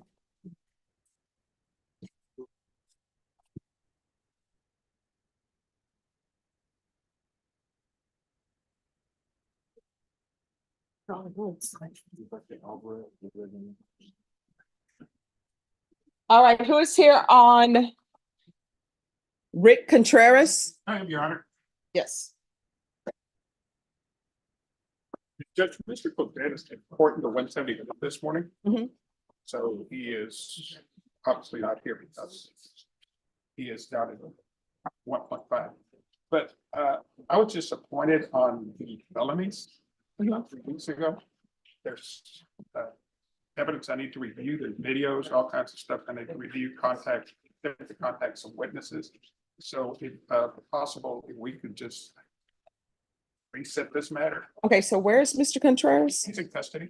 Okay, have they brought him out? No, he's in 1.5. He was on the 175th docket. Oh, no. No, I'm just wondering. He said he was on the 175th docket. If He has a case in the 175th. okay, so why is he here? No, MTR. Well, who has the Lord JN? Because, all right, so we need to see if he still needs to be here. Not sure, Your Honor. He's on the MTR. MTR. Okay, so we'll see if he should still be here or if he should be totally in the 175th. Okay. Jason, I'm gonna reset Rick Contreras. He's on page 28, but defense counsel is telling me he's not here because he's also on the docket in 175th. He's in Yes, custody. you mentioned that earlier. So maybe he shouldn't be with us. So we shall see. I don't know if the MTR is, we have an MTR here. I think Mhm. yours is older. If ours is older, they should be transferring it. But We should- but I don't, it's not I think I've been dealing with Mr. Peary down there. So that if possible, maybe I know the policy, but if we could just move it down there. All right, so we're gonna recall this for June 27th. Okay. And we'll see where we are. Thank you. All right, thank That'd be you. sweet, Your Honor. Yes. Thank you.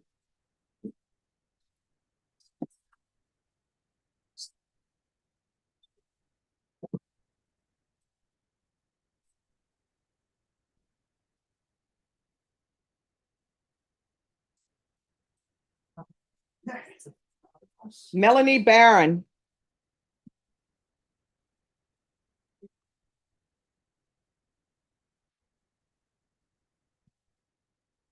You have to let me know when you're headed back to Japan. That's on my list.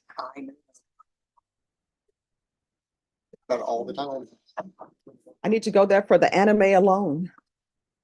Yeah, April's a good time to get it. Okay. Cherry blossom. Okay. But if they have rain before, I'm gonna be so disappointed. And I need to go there for ramen. You know, now there's a company who makes the seasonings and everything that goes into ramen. And they have a seafood version and a chicken version, however you want it, and you just do your own noodles and just dump it in. All right, so where are we on discovery? Your Honor, that's one of the reasons I'm asking for a reset, so I can have a little bit more time to look over some discovery. This is our first setting. Okay. All right, then we will come back. July 15th? July 15th or July 16th?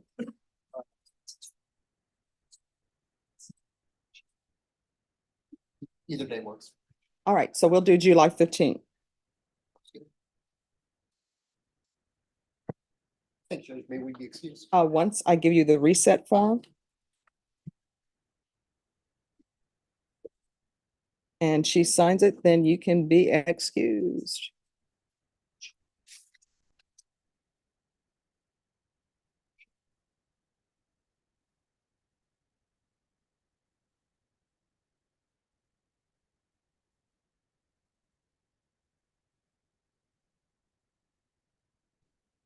Do you ever go on cruises? No, I don't do the cruise. You know, I can't swim. And you know what my biggest fear is? That I'm on a cruise and somehow I end up in the water.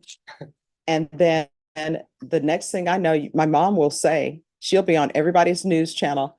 I know my baby would never have gotten on a cruise ship because she can't, you know, swim, and she'd be accusing people of a crime. And then they'd have a video of me waving to people. Yay. So no. Not doing the cruise. And my other fear is being left behind. Thank you. You're welcome. Which has happened. Oh, see, I can't have that.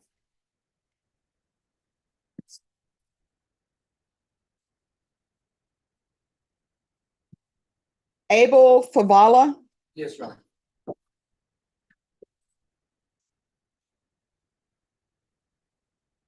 Hello. Good morning. It's always great seeing you. Yes, You're always so even kill. I try to be judge, you know.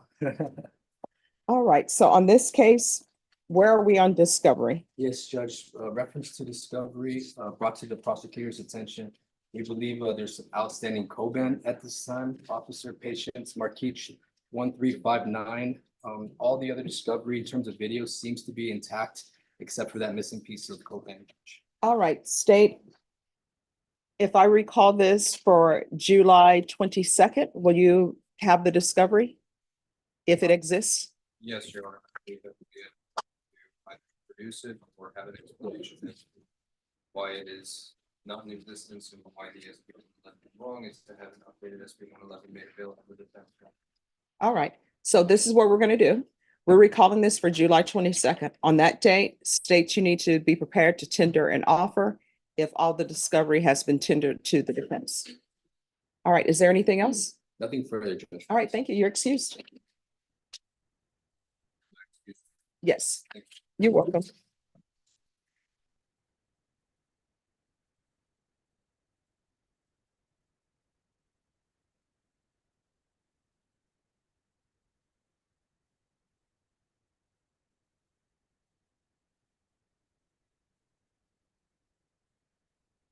Christian Smith. Your Honor.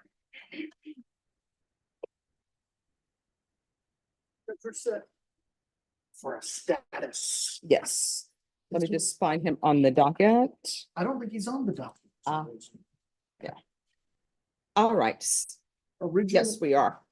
yeah, originally, Judge, he was here last week.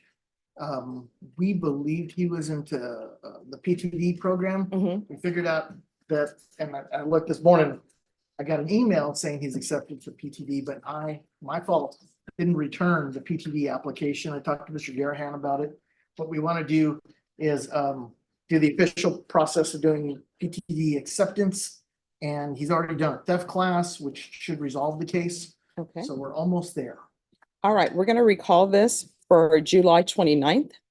And of course, if everything is completed by then he may not need to appear. That's my plan, Judge. And I apologize to the court and my client, because I messed that up. It was the first time I did a PTD, so All right, July 29th. yes. And once he signs the reset form, he is excused. Sounds good. Thank you, Judge. You're welcome. I'll be right with you, okay?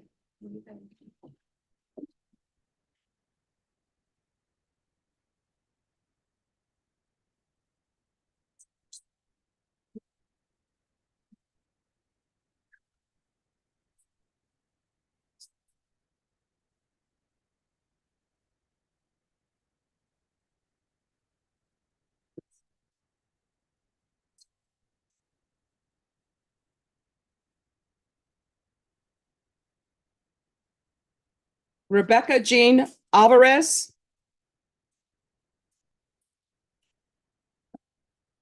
Now, before we get started, I just wanted to tell you something based on what you just said earlier. On the cruise ship thing. When I was 10 years old, we were moving up to Alaska. We put on a cruise ship. We stopped at this port. They said, hey, you and your dad have to be back by 2. We're gonna raise the plank. We came running back at 1:45. We were raising it up. Oh my God. We waved at him, he's in the military, we gotta get there, so they lowered it back down and took us, but we almost got left behind. Oh my gosh. See, that's what I'm talking about. And recently I read another story where all these people, Princess Cruise got left behind on some island. See, and when I get off a boat, I just want to enjoy, my time. I don't want to be rushed. So yeah. Okay.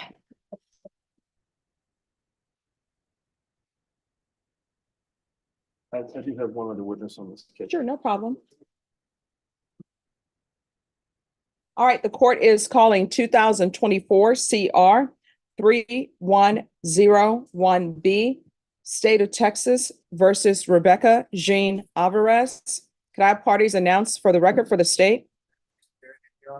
Defense? William Davidson. Okay. And are you Miss Alvarez? Yes, ma'am. Okay.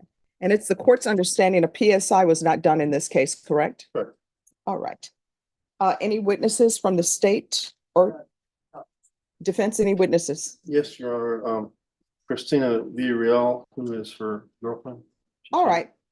Christina Villarreal, if you'll come forward.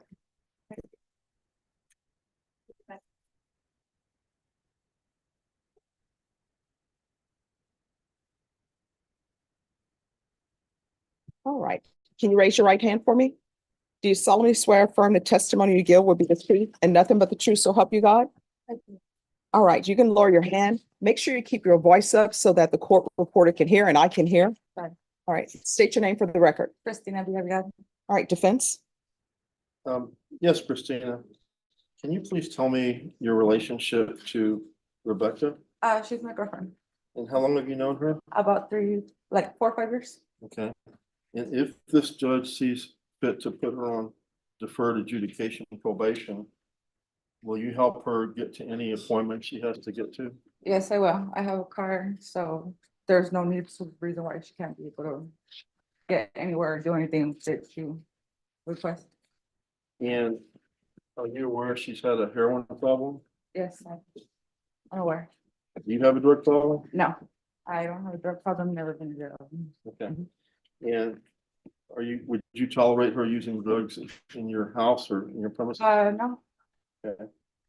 And do you think she may be a good candidate for probation? Yeah, she's a good person. She has a good heart. She can work. She should be good for it. Okay. Is there anything else you want this judge to know that might help her make a decision on this matter? Just we can grant her the probation that she'll comply with everything that you do. Like I said, there's no reason why she shouldn't be able to have a car, have everything she needs. I got it. Pass this. Any questions? She's a friend of mine. Where did you? Just around the way. We know similar people. Like, 4 years ago, 5 years ago? About 5. Did y'all meet in a store? Did y'all meet? Yeah, prior I used to work at 7-Eleven, so came into my store. Have you ever been to prison? No, I haven't. I've never been to jail either. She's been to prison. Yes, I do. She was convicted of robbery. It's okay, that has nothing to do Her past has nothing to do with me, it's the present. My question was that you're aware of that. is that I'm correct? aware. And when did you meet her? What year? I'm not quite sure, it's about 4 or 5 years ago. You want to come back then? 2020 or 2019? If you want to believe so, yeah. I mean, I don't remember. It's been a while. Okay, well, you said 4 to 5 years. 4 to 5. 2004 to 24. Yeah. Minus 4 years is 2020. I mean, if you want to say so. But like I said, I know 4 or 5 years. I mean, going back doesn't really mean anything. Only one person can talk at a time for the court order. Okay? Sorry. All right, so what I'm going to ask you to do is I want you to listen to the questions that are being asked of you Mhm. and answer the questions. Do you understand? Yes, ma'am. All right. State, you may continue. Thank you. Judge. I'm just asking you these questions so we get a full rounded picture of your relationship with her, because you're saying that you're gonna be there for her and Yes. help her. Is that correct? Yes, it's correct. And when she picked up these cases for possession of drugs, you and David, Yes, I was thorough.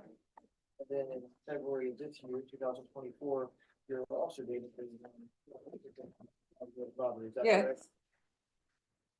No further question, John. Finish this with Sean. All right, I have a few questions if there are no objections. All right, so I'm trying to figure out, how long have you been in a relationship with her? Like about, I mean, just recently, like about 2 or 3 months. All right, do you have children? No, I don't. Does she have children? No, she doesn't. Okay. All right, thank you so much for coming down. Thank you. Kristen, help us. My next witness is my client. All right, if you come forward. Can you raise your right hand for me? Do you solemnly swear and affirm the testimony you give will be the truth and nothing but the truth, so help you God? All right, you're gonna have to keep your voice up so that so that I can hear and so that the court reporter can hear. You can lower your hand, state your name for the record. Rebecca Jean Harvest. All right, defense. Rebecca, please understand, only one person can talk with the court reporter. And so it's a little bit awkward as far as the normal conversation, but please remember that. Can you please tell the judge about what your drug problem has been? Been addicted to heroin. I've been struggling with this addiction for the last 3.5 years. And since you have been locked up, how long have you been locked up? Since February 2nd. And have you had access to heroin in the jail? No, sir. And are you clean now? Yes, sir. Do you have any more desire to use heroin? No, sir. Now, if this judge did put you on deferred probation, would you abide by all the terms, including any type of drug treatment that may be recommended? Yes, sir. Do you think you need drug treatment? Yes, sir. Now, if you get out, do you have a place to stay? Yes, sir. Where? My sisters or at Christina's. Can you speak up so she can hear you? My sister Ruby's or Christina's. And would you be able to get a job again? Yes, sir. With my past, well, my former, well, I used to work at Blue Star Brewery, and he's willing to give me another shot. Blue Star Brewery? Yes, sir. And what do they do there? It's a brewery. I was a dishwasher there. You don't have access to any drinking there, do you? No, I don't drink. And are you asking this judge to give you deferred probation? Yes, sir, I am. And you're gonna abide by the terms and conditions of their, Yes, sir. and this is a first degree felony, even with the waiver of the repeater. So do you understand the range of punishment if you were to get revoked? Yes, sir. And what is the lower range? 5, And what's the upper range? 18. No. Oh, If you get revoked, the upper range on a first degree felony is 99, right? correct. You don't want to come back here, do you? No, sir. They pass the witness. State. Yes, on the day, February 2nd, 2024, what were you and your friend doing? We went to JCPenney's and I was trying to make ends for my drug habit. Okay, so you were stealing from there? Uh, You left, the knife was pulled on the employees there? Yes, sir. Y'all were stopped under a bridge? Yes, by the sir. Officers, Yes, sir. and you were convicted of robbery, and spent 8 years in TDC, is that correct? From my past, yes. Thank you, no further questions, John. Just wanted to follow up on that. At that store, did you personally take anything out? No, sir. What did you do with the merchandise when you? I emptied my backpack and threw the items inside the store. I never left the store with it. Okay, but you were with someone who did leave the store with it, Yes, correct? sir. All right, which is probably why you're here today. Yes, sir. Now, as far as in the store, was any knife pulled in the store? No, sir. What was the purpose of the knife being pulled outside of the store? He was pushing on her. And he's a male. I mean, she's a female. He didn't identify himself. He didn't say he was loss prevention. I mean, after he said he was going to tackle her, I felt the need to step in and I pulled out a pocket knife. Did you cut anybody? No, sir. Okay. That's what it's. He didn't identify himself, No, he didn't. so he just ran up to you Yes. and grabbed you He put his hands on her. on her, Yes. and so you pulled out a knife. Not till after he threatened to tackle her and we were already out the store. And I already had opened my backpack and gave him the items. Like, I never left the store with any items. Maybe you did, but your friend did, that you pulled the knife out for the protector, right? Yes, sir. So you knew who the person was coming to stop you. That didn't happen until after he didn't identify himself. He went to go push on her. Did you or did you not know who the person came to stop y'all from stealing? Once I put the knife out, I guess, yes. Okay, no further questions. I don't have any more questions, John, but if you do, have no objections. You were asking for deferred, Oh, just one moment. sorry. All right, I'm reading the stipulations and it states Rebecca observed Damien following her. So she told him she was not stealing anything. Rebecca removed items from her backpack and walked out the exit door. So the person who was following you all was Damien. And in the stipulations, it says you observed him following you and you told him, you actually spoke to the person. So the person who came running after you and the friend that you were with is the same person who you said, I'm not stealing anything. So are you still saying that you didn't know that this person worked security or was an employee of the store? I don't recall telling many of that. Okay. And what is your relationship to Rebecca? I'm sorry. Yeah. What is your relationship to, just one moment.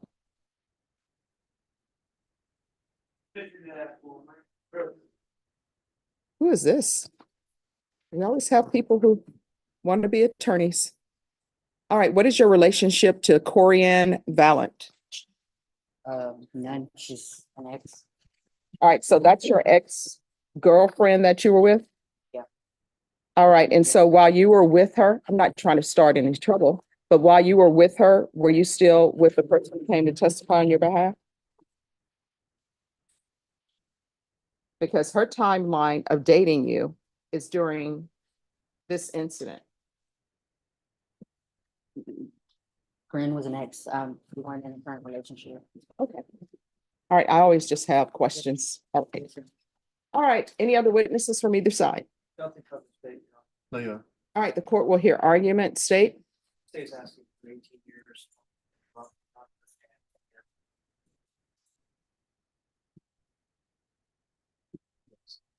I'm sorry, you said you're asking for 18 years. There's only one case, correct? There should be two cases going on. All right, let me see. I thought it was one case and I thought. sorry. Yes, I I thought only have one. The enhancement was waived. No, not waived, but I'm sorry, he gave me two cases. I'm sorry. Okay, so there's only one. 18, yes, sorry, I apologize. Another case, my fault. It's another case. No problem. Your Honor, I gave you those were for the other one. I'm sorry. I didn't read the name on the file. I'm sorry. Okay. All right, defense state is requesting 18. Your Honor, we are requesting some type of deferred, obviously it can only be up to 10 years for deferred that actually take place. My client is willing to do whatever she has to do to comply with the terms and conditions of probation. She does have a support system that we're here, and she is willing to go to any kind of drug treatment that's recommended or required. And she knows that if she blows this, she's looking at possible 99 years you know. Not that that's always given, but she could get a long time on this thing. She did not take anything out of the store. However, she was with someone who did. And then, she apparently, pulled a knife, and what she says is a defense of this other person outside the store. My client at that time was homeless, living under a bridge, which is, I think, where they arrested her. So we are asking for deferred. All right, so, Ms. Alvarez, I want you to know that I understand that any time that somebody does in custody, it's a lot of time. I remember when I was a defense attorney, you would have some prosecutors saying, oh, a person can do that time standing on their head. And you know, I always tell that prosecutor, have you ever done time? Because if you have not, you can't tell me that somebody can do time standing on their head. But both you all have talked about your prior, which is a robbery. So a robbery, the difference between that and aggravated robbery is there's not a weapon. And so you've gone from committing a robbery that you went to prison for to now it's aggravated robbery.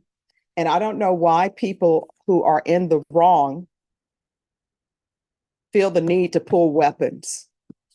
I mean, both you, from what I read in the stipulations, both you and the person, your ex that you were with, you all were stealing from JCPenney at North Star. And this person is just trying to do their job. I don't know if he receives a bonus from stopping theft or not, but he's just trying to do his job.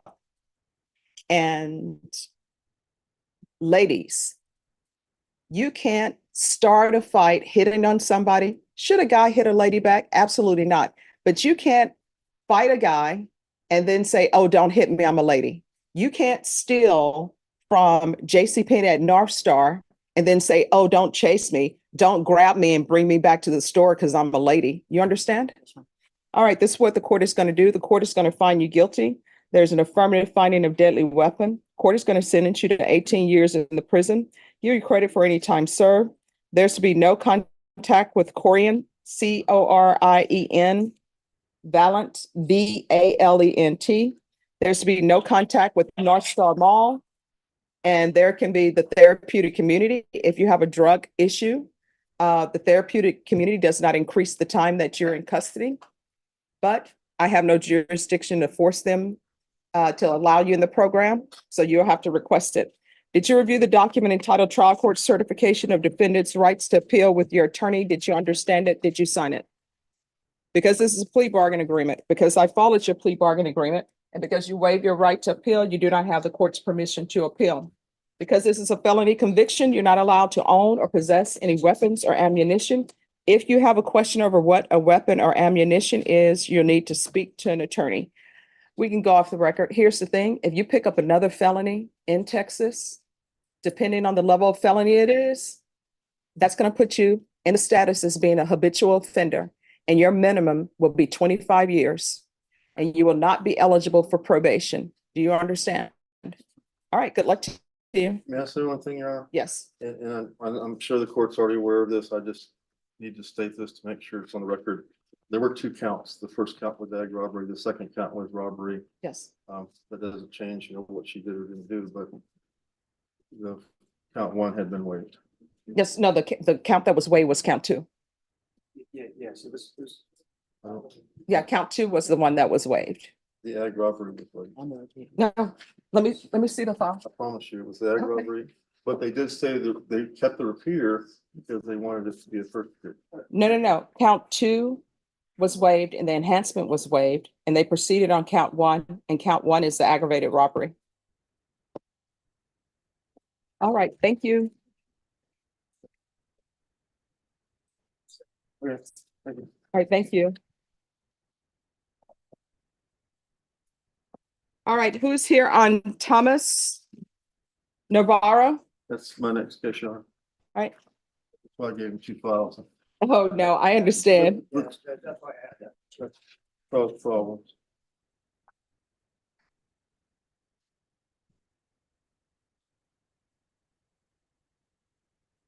All right, the court is calling 2023 CR 0056, State of Texas versus Thomas Navarro.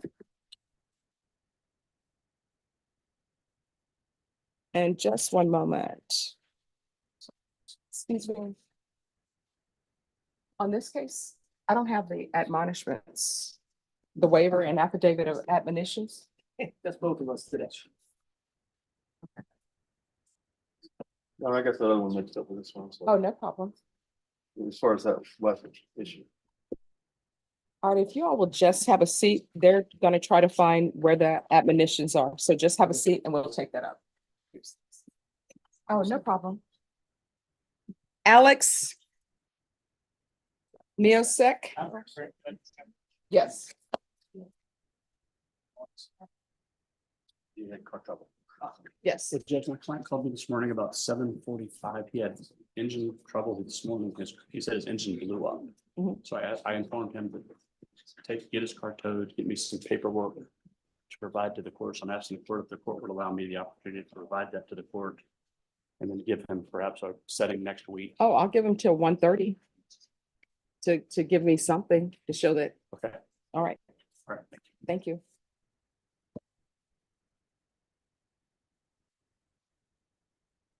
Robert Uridalis.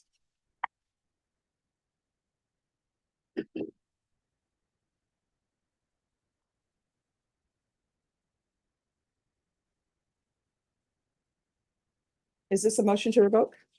Are you all ready to proceed on the motion to revoke? We're not. Why not? In talking with Mr. Urdalis this morning, he indicates that he's hired another attorney. And apparently that attorney has not made his appearance. We'd ask for a short reset if that's possible. Well, has he filed a notice of retained counsel? No. Who's the attorney? His name's Anthony. I don't know his last name. First name's Anthony.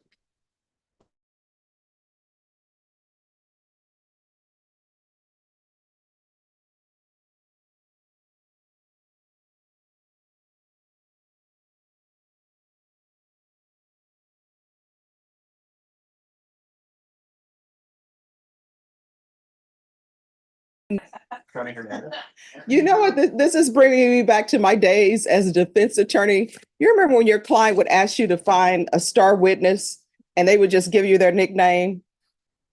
Do you remember Grantley Boxhill? That was the investigator I would always use. He was such a great guy. And I'll never forget, I had this client on the eve of trial. And when I say the eve of trial, jury is really in the hallway. And he comes to my investigator here. And next thing I know, I send Box out to find somebody named Fatback who lives on the east side. Oh. And do you know? Yes. And so that was back in the day where everybody still used the telephone book. And I can say this because my client has since passed, but I was like, can we look him up in the telephone book? Do they have? And you know what I did? I looked in the phone book. There was no one, not first name Fat, last name Back, not. But that same day, and we were in front of Judge Angelini, Box went out and he found Fatback. And yada, yada, yada, in the words of Seinfeld, Fatback was not called as a witness for good reasons. So here's the thing. We're going to go unless you can tell me who this Anthony person is. I have no idea who Anthony is. So we're going to proceed. Nobody's filed a notice of appearance. You just come to me with the name of Anthony. There's nothing I can do with that. So y'all need to confer. Thank you, Judge. Thank you. All right. Oh, They're not ready. You're able to get that to her. All right. So Thomas Navarro. There you are.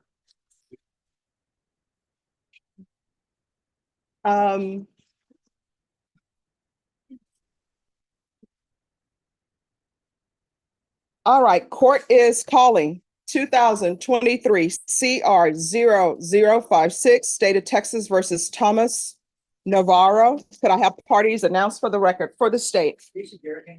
Defense? William Davidson. And are you Mr. Navarro? All right, you entered a plea to count 2 on May 28th of no contest. You pled true to the enhancement. The court found the enhancement true. Your range of punishment is anywhere from 5 to 99 years or life because it's a first-degree felony. However, According to the plea bargaining agreement, your punishment is to be assessed at a cap of 10 years in the prison. The state is opposed to your application for deferred adjudication or community supervision. There's a $1,500 fine. The state is taking two causes into consideration. And then there's restitution to six persons and one entity, and that will be Circle K at Crestway. All right, there was not a PSI requested in this case. Defense, do you have any witnesses? It's my client now. Well, actually, I have one more witness who just showed up. Sure. Shannon, what's your last name? No. Dell. All right, if you'll step back here, sir. Defense, call your witness. Shannon?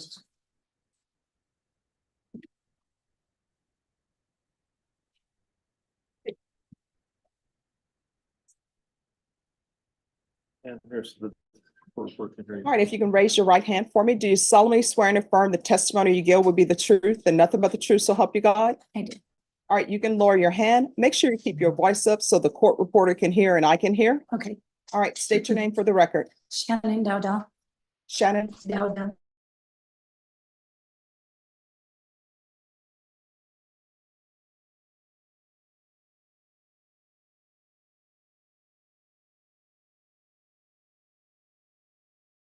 And Dowdell. To put him on deferred probation.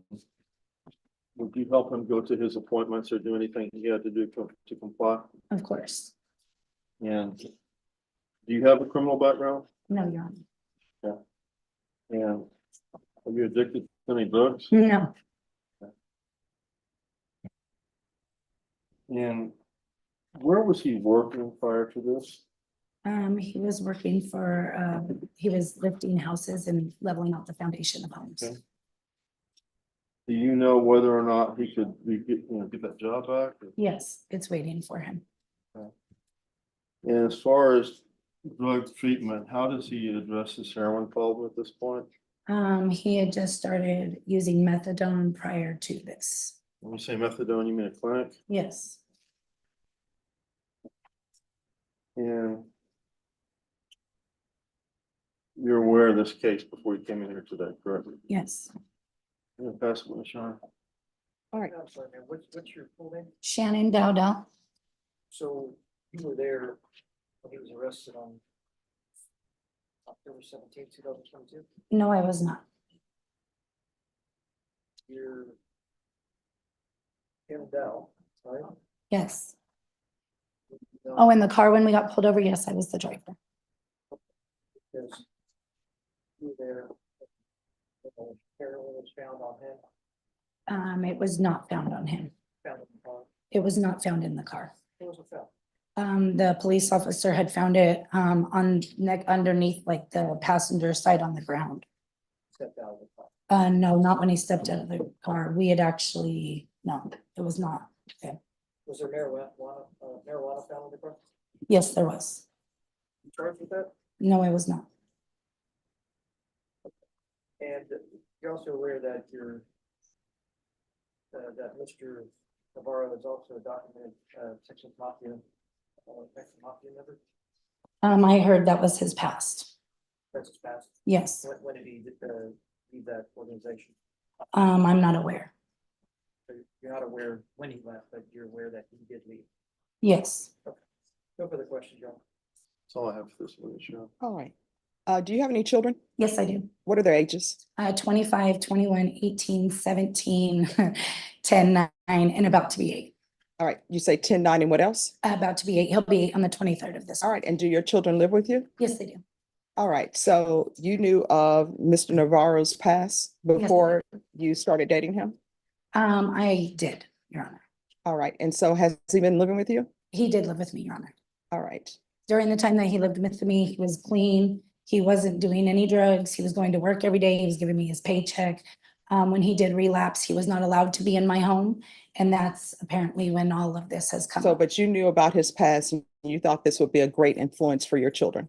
He was not on drugs when I Now, met him. my question is, you knew about his past, you knew about the gang affiliation, and you thought this would be the person to bring in your children's life?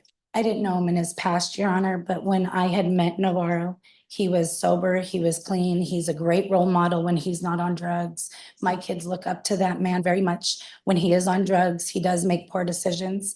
I do respect the fact that he reached out to try to get help. I watched him go through that. My kids did not see any of that, Your Honor. All right, so when you were in the vehicle with him, Yes, you knew there was marijuana in the vehicle? I didn't, Your Honor. So you didn't know about any of the drugs being in the vehicle? No, I didn't. All right. Any other questions? No, All Your right, thank you. Call your next witness. Honor. My client, Your Honor, Thomas Navarro. All right, if he can come back up. Can you raise your right hand for me, please? Do you solemnly swear and affirm the testimony you give will be the truth and nothing but the truth, so help you God? All right, you can lower your hand. Make sure you keep your voice up for me and the court reporter. If you'll state your name for the record. Thomas Navarro. All right, defense. Thomas, you know why you're here today, right? Yes, sir. And do you have a drug problem? Yes, sir. And what's your drug of choice? Heroin. And if this judge sees fit to put you on deferred probation, will you abide by the terms and conditions, including any kind of treatment program? Yes, sir. And what kind of treatment were you engaging in before you were arrested for this offense? I went to a methadone clinic. And was that helping? Yes, sir. And on the day that this happened, were you still a Mexican mafia member? No, sir. When did you leave that 2014. 2014? So you're an ex-Mexican mafia member, is that correct? Yes, sir. And if this judge puts you on probation, do you have a job? Yes, sir. And what's it doing? Leveling houses. What? Stone house, leveling houses. Leveling houses, okay. And who would you be living with? With Shannon. With who? Shannon. Shannon. Do you have other family here in town? Yes. Yes, sir. Who? I have my brother and my mom. Okay. My son And your son. Where does your son work? at Walmart. Okay. Are these people supportive of you? Yes, sir. Do you think you could complete a deferred adjudication probation without having to get revoked and come back and be sentenced? Yes, sir. And you understand this is a first degree felony. What could you be sentenced to in the worst case? You want to come back, do you? Pass witness. State. Yes, Mr. Navarro, you admit that you were convicted of the repeat allegation, which was possession of 1 to 4 grams back in 2020. Yes, sir. But you also had a conviction for aggravated assault with deadly weapon in 2008. Is that correct? Yes, sir. You were sent to prison. You actually received probation, but then you were subsequently sent to prison. Is that correct? Yes, sir. Thank you. No further questions. All right. I have no questions, John. All right, any other witnesses? No. Court will hear argument. State, what are you requesting? State requested 10 years. Defense? We are requesting some level of deferred probation. My client has a place to stay. He has a plan to deal with his drug habit. You've heard his girlfriend come up here and tell you that she's going to help out with him. And he's also resigned from the Mexican mafia. Okay. All right. Mr. Navarro, I want you to know that I've heard everything that both parties have said. I've internalized everything. I've listened to the testimony, your testimony, and the testimony of the witness. I don't believe you're a good candidate for probation. As previously stated, I'm finding the enhancement true. I'm going to find you guilty, sentence you to 10 years in the prison, give you credit for any time served. I request the therapeutic community. It doesn't increase the time that you're in prison. There's to be restitution and no contact with Circle K at 5100 Crest Way in Windcrest, Texas, 78239. Jennifer Green, Michael Shannon, Luis Molina, Amanda Aldana, William Blue, Christopher Johnson, and there's to be no contact with Shannon Dow. Did you review the document entitled Trial Court Certification of Defendant's Rights to Appeal with your attorney? Did you understand it? Because this is a plea bargain agreement, because I followed your plea bargain agreement, and because you waived your right to appeal, you do not have the court's permission to appeal. Because this is a felony conviction, You're not allowed to own or possess any weapons or ammunition. If you have a question over what a weapon or ammunition is, you'll need to speak to an attorney. Do you understand? Yes, ma'am. All right, good luck to you, okay? Thank you. All right, did you have something you wanted to say, miss? Because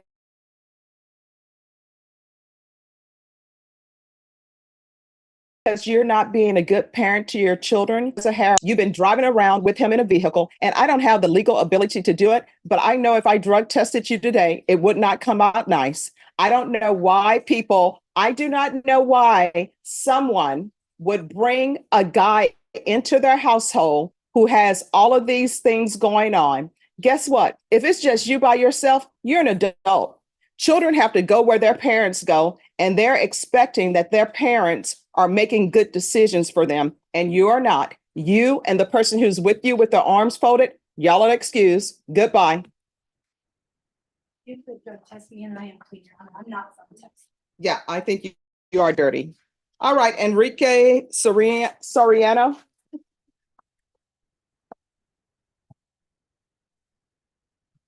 Alfonso, she's not from Texas. What do people have against Texas? Doesn't Beyonce have a song that says, does she say in her country song, this is, you sang Texas or something? No Texas Hold'em or something? Oh, it's a Monday on a Tuesday. All right, who's here on Enrique Soriano? All right, we'll await for your attorney, okay?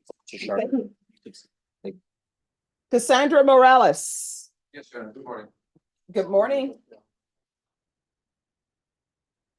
Oh, and I'm so. All right, so today is jury trial day. So we'll see y'all back at 1:30. Who's here on Martin Torres? Oh, and I'm sorry, I'm not a preset for us. Do you have any more? We have just left for COVID. I don't have the results yet, but I was just wondering if we can recall this tomorrow.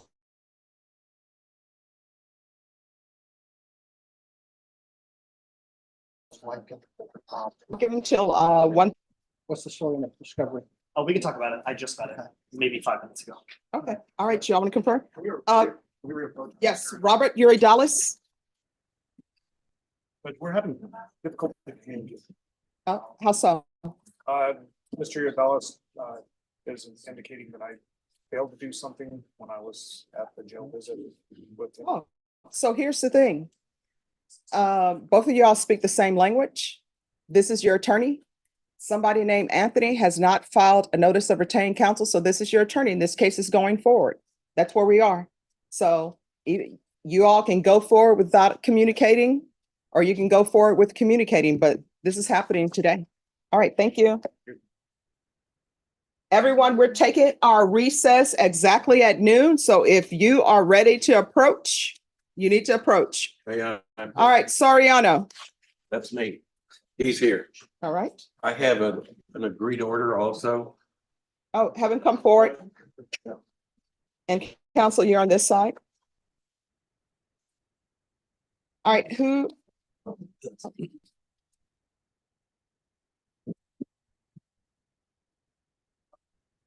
Is he on the docket today or no? He is. Okay. I've reviewed the file, Judge, and we're requesting the blood discs from apparently Houston.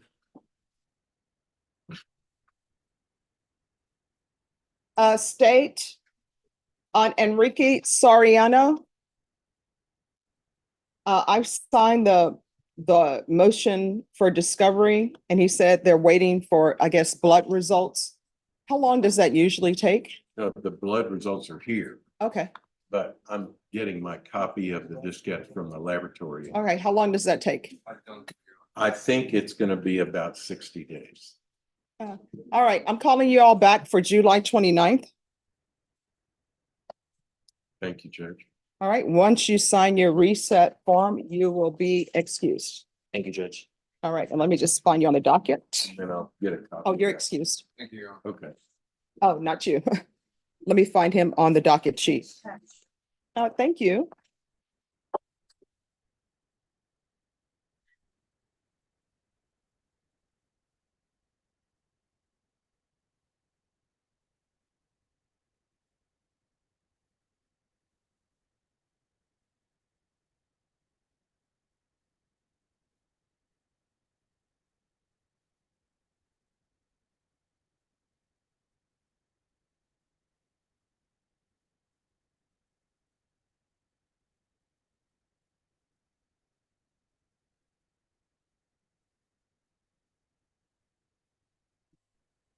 Thank you.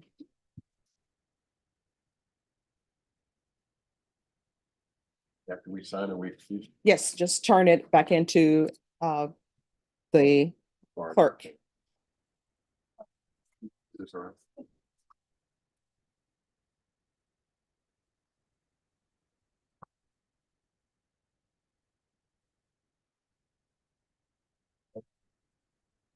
Oh, okay.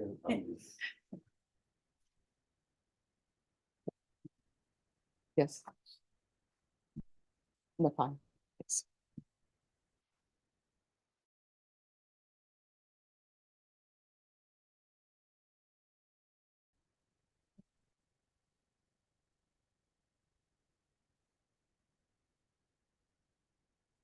Matthew Castillo? Can I see the file on Matthew Castillo?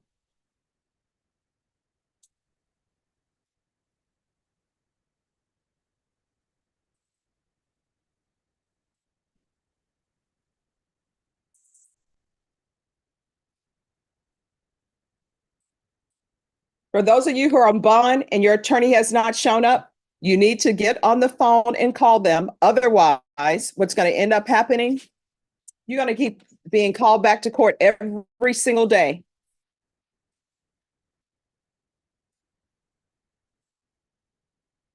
Yes.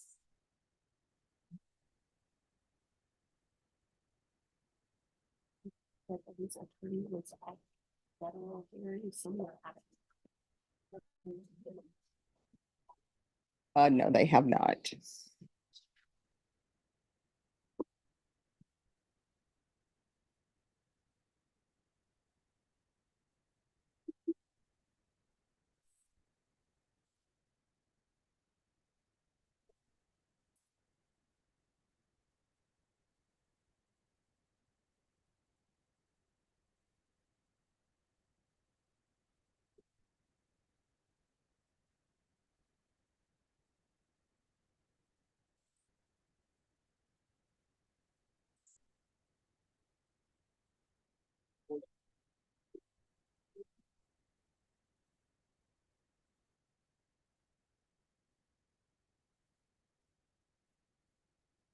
Thank you. Alexander Streeter.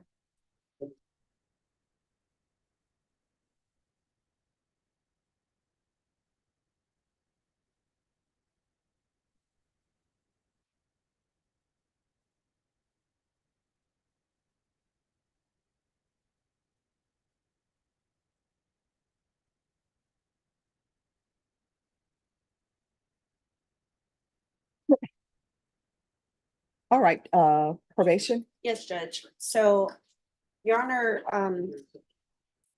the CSO sent in a status report for consideration for early dismissal and discharge on Mr. Streeter's case last week, and you indicated if you'd like to, right at that point, you denied the early term, but indicated if he'd like to come state his case that you would consider it. So that's where we are, Judge. He has completed all of his classes.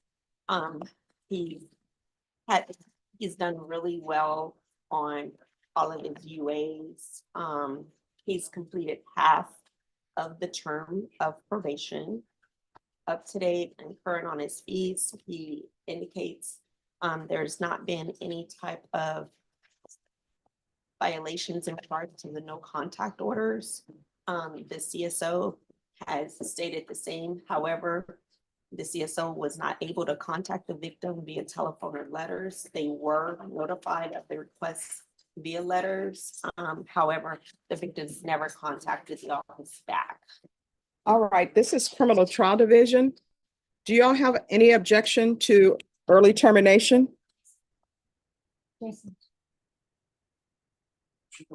I'm sorry, Judge. Oh, no problem. I don't know. Have you had a chance to review the steps on Alexander Streeter? Yes, she's very patient on that. And I Okay. did, yes, Your Honor. Are you all going to have any objections to early termination? Yes, Your Honor. Okay, all right, we will go on the record then.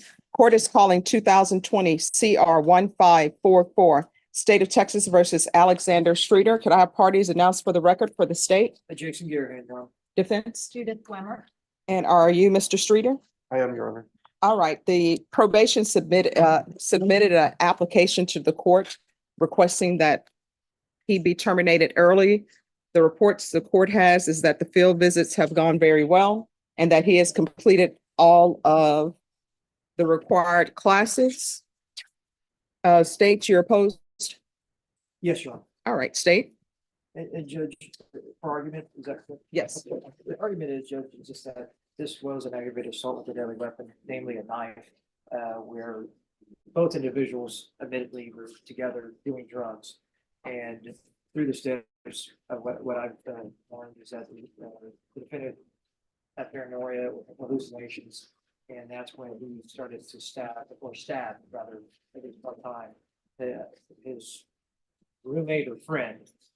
They were in the same household at the time, and caused bodily injury to him. So the concern of the state is that, one, this is a short period of time of 3 years of probation. There's a term of 6 years deferred to keep his record clean. And our concern is that anybody that actually is on probation is doing well, and it looks like he is doing well. That's why we'd like to continue that for the next 3 years, considering that, Your Honor. All right, defense. Thank you, Judge. Just a little clarification on the facts of the case. Yes, the defendant and a very good friend of his, they were doing mushrooms. The defendant had a very adverse reaction. I'm sorry, it was LSD, Judge. Thank you. It had a very adverse reaction where he was exhibiting signs of paranoia and he believed his friend was going to kill him. So in his paranoia, that's where the assault occurred. And as the state indicated, Mr. Streeter is doing extremely well. I know the court sees a whole lot of people come through here that fall across the spectrum.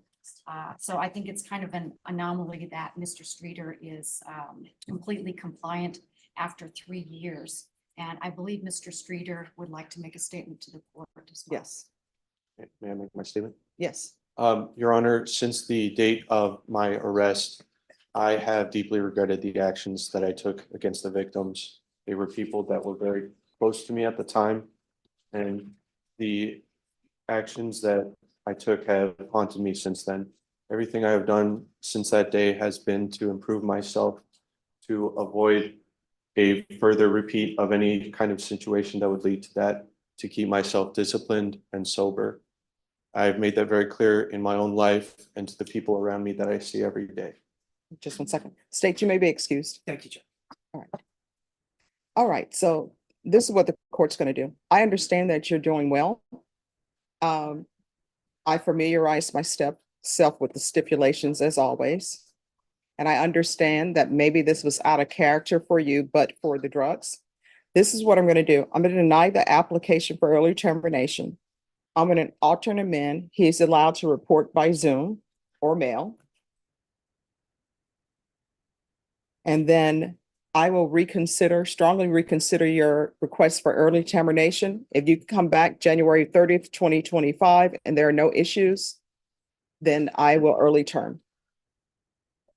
Thank you, Judge. Maybe be excused. Yes, Thank you, Your Honor. you're welcome. Mr. Streeter. Just need him to sign his. And Judy, Yes, ma'am. I'm not going to put it as a reset on July 30th, unless you all want a January 30th reset. Do you want a January 30th reset? If we don't, what happens? Oh, when you come in, you'll have to know, don't come before the court asking for early termination before January 30th, 2025. Oh, well, yeah, we'd like a reset then, but Okay. just so it doesn't fall through the cracks with me. Oh, sure. Thank you. You're welcome.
Nathan Cruz?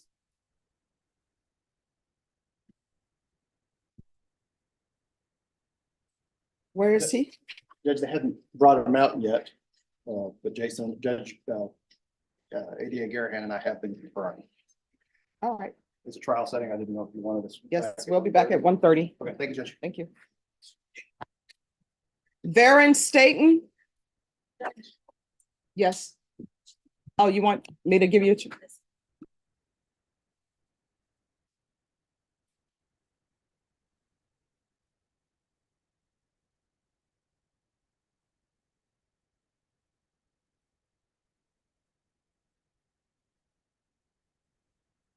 All right. Judge, we're coming before you today just to give you an updated status on Mr. Staton, where he is with his probation and all of the evaluations that were complete. We completed the felony drug court referral or evaluation. He did not meet the criteria for that. So he was rejected. We did a TAP evaluation. The TAP evaluation recommends for him to be evaluated for the MIC caseload, dual diagnosis outpatient treatment, monthly UAs, and documented sober support meetings. He was evaluated for the mental health court with Judge Renhel. And at the time of his evaluation, Mr. Seton told them that he was not willing to participate in the program. His original conditions indicate if he was to be accepted, that a motion for new trial could be done, and then we go forth with that. So at this point, I've spoken with him. He indicates that he has the desire to move forward with the 2 years of deferred adjudication that was originally played out. All right, so he's going to remain in custody for, do we need to do that evaluation for dual diagnosis? Well, the dual diagnosis is an outpatient program, Judge. It All is right. not an evaluation. It's just like intensive outpatient or supportive outpatient.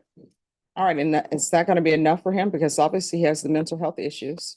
If we go ahead and place him on the MIC caseload, Judge, I think we can help him.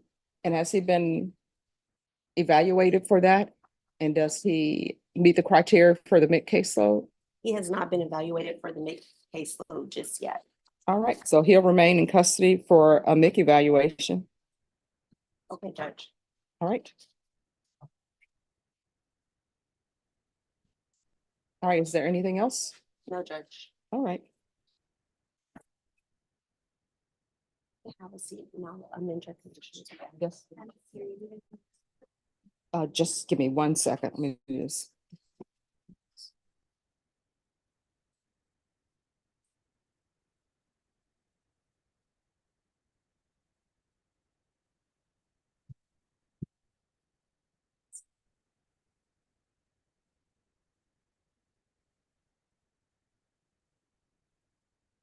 He's here to do it.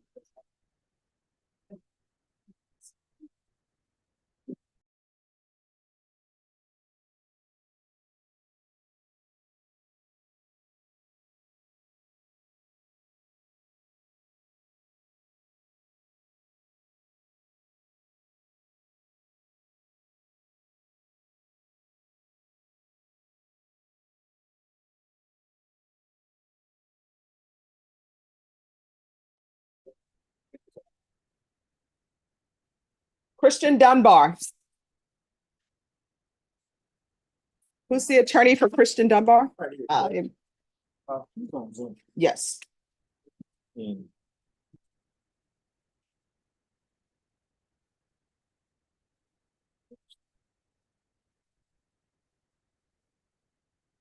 All right, so where are we on this case, Mr. Cox?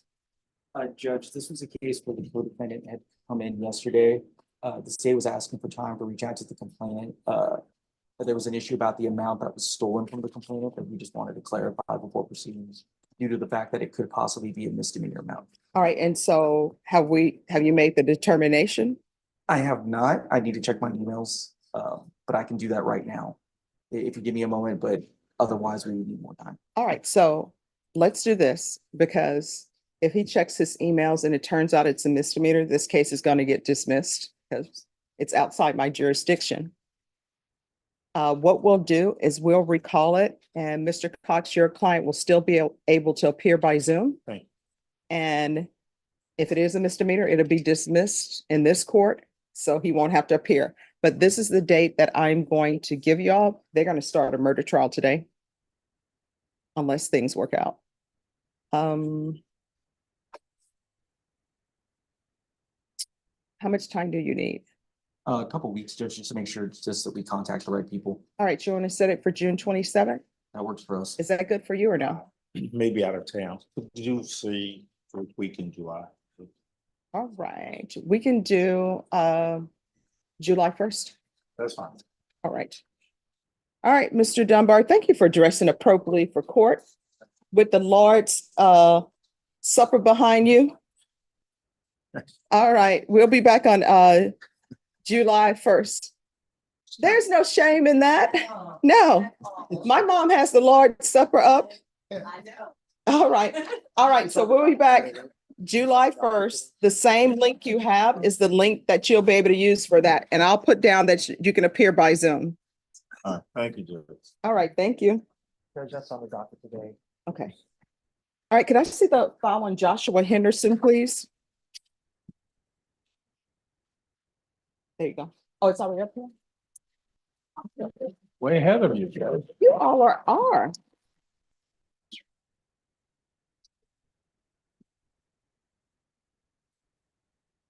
Thank you. Thank you, Judge. Maybe we be excused. Yes. Thank you. Judge, can we approach on the trial? Yes. Okay.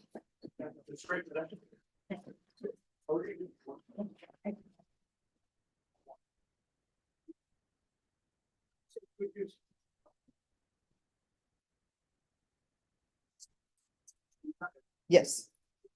The jury's in the hallway, Judge. Oh, they're coming back at 1:30. Coming back along, Yes. so we can tell our people. Yes. We're good till 1:30. Yes. Sure. So just to make the court aware, Judge, we are waiving some of the paragraphs in the Okay. indictment. And so I've talked to the clerks about how we do that with Odyssey, and the clerks have taken the indictment up to Elena to figure out how we do that. So just wanted to make you aware that we're kind of working on, we're waiving some of the counts and some of the paragraphs. And I think there's computer things that we Oh, need to do, or the yes. clerks need to do to make that happen. Okay. And then when you say you can let your people go, do you have witnesses here today? I've got family here, so. Oh, okay. Yes. They wanna- 1:30. They want to, watch. Okay, sure. Okay. All right. Thank you. Thanks, Judge. You're welcome. Alboy Todd.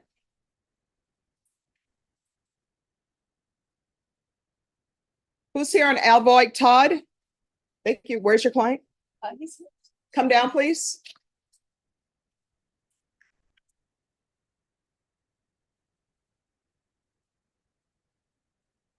All right, where are we on discovery? I think the state's provided everything, we were notified if anything missing. Yes, Judge, I don't believe we're missing anything. We did receive an offer today. So if we could just get one more setting to review this discovery with Mr. Alvoy so that Monica can go show him stuff at the jail. Okay, how old are you, sir? 43. All right, so what I'm going to do, I'm going to set this for a plea deadline date, and we can come back either June 24th or June 25th.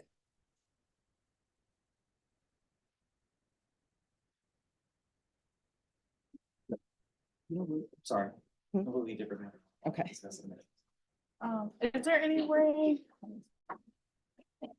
Yes, if we could do the 24th. All right, so Mr. Todd, we're going to come back on June 24th. On that day, you need to let the court know whether or not you've reached an agreement. Do you understand? Do you have any questions about anything?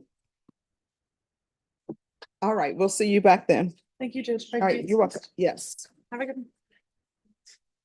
Commissioner, can I just- yes. What time are we gonna do? 1:30. Sure.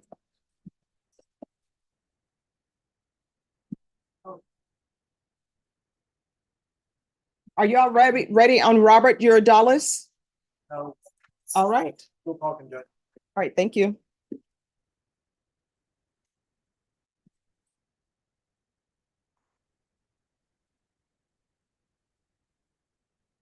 Michael Johnson. We're ready to announce, Judge. All right, thank you. Johnson? I have this court date as,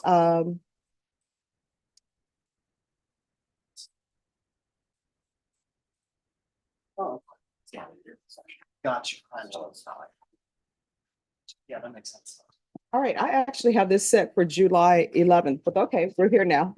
Yeah, let's do it. All right, so where are we on discovery? Judge, like you said, it's a Monday on a Tuesday. There we go. As far as discovery goes, Judge, I think the state has turned over everything they have in their possession. I need to try and subpoena something from ICS Calling Solutions. My understanding is their mail goes through them now as well. Okay.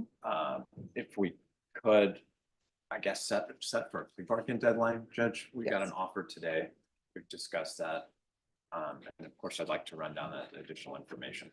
All right, I actually have you set for July 11th. Do you want to keep that date or do you need a different date? That should work, Judge.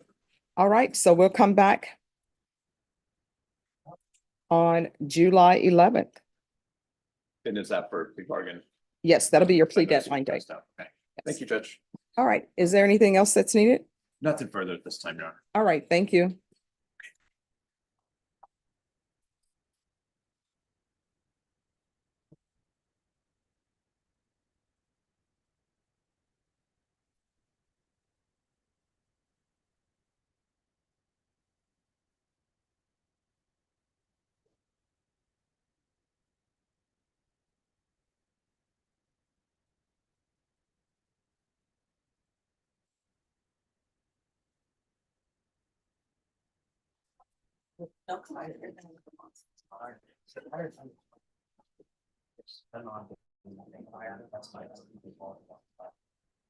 April Davila. Is she in custody, Deputy Laura? No, Judge. Is there a warrant out for her? Yes. All right, could I see the file on April Davila? Is there a warrant for her on this case? The 3222? Yes, and for a night that. All right, thank you. All right.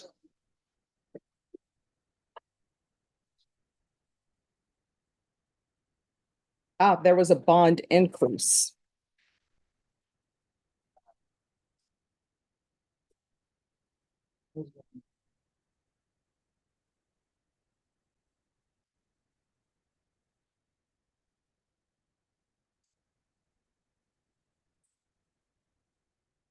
All right, can I see a prosecutor briefly?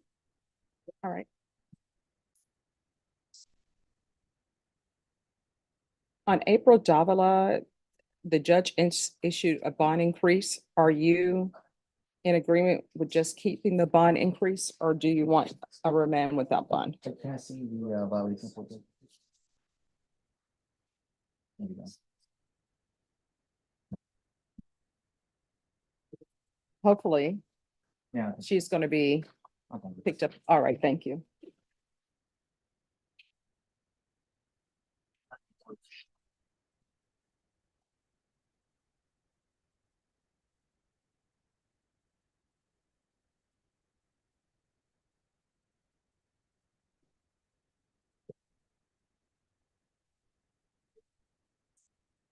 That's done.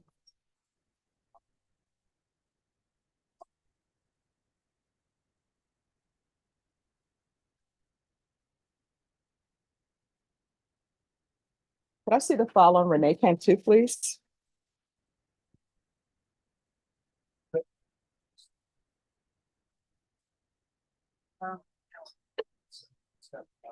Yes.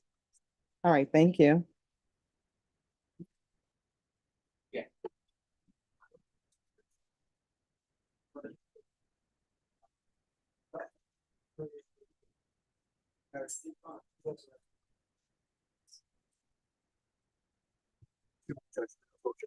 Yes. Just checking how you're doing on, if you think you're gonna make that trip over there. I'm not sure. My house is still not completed. Judge, I So- got my ticket on Monday. It is so easy on Condor and it's half price. I got Okay. Business class for 1,500. That's a $5,000 ticket. Okay, Okay. all right, I'm gonna double check. Seeing the mayor and city, a meeting with Councilman Courage today. Okay, So I need to tell, Saul's is coming, Alamo College's is coming. Judge Boyd, all right, I'm gonna look into it. won't get an opportunity again. I know. Well, Here's maybe, Well, not with Mayor Navarro. yeah. That's an article on family violence from a South African professor. Okay, all right. Which might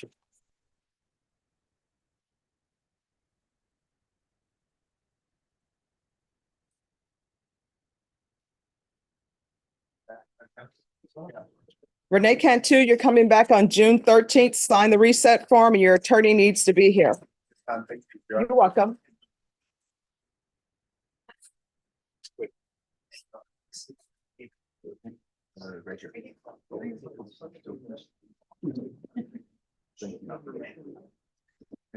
Matthew.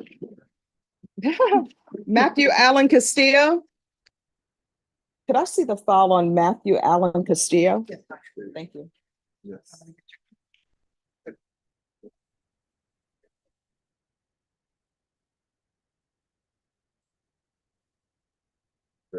Thank you, Judge. You're welcome.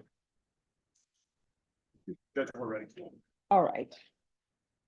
Oh, did you do the trial court certification? Oh, no. They're over there.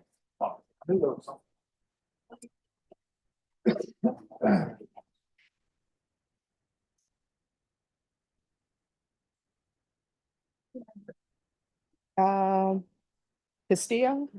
All right, let me check.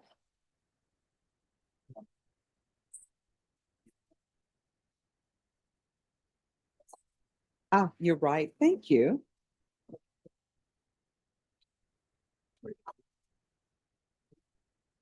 All right, court is going to call 2023 CR 10870 Matthew Castillo for the state. Jason Garahan, Your Honor. All right, this hearing was scheduled at 9 a.m. It is now 11:36 a.m. Defendant has not made an appearance. State. Your Honor, we're requesting bond. All right, that will be granted. The defendant will be remanded without bond. If the defendant makes an appearance, the court will reconsider.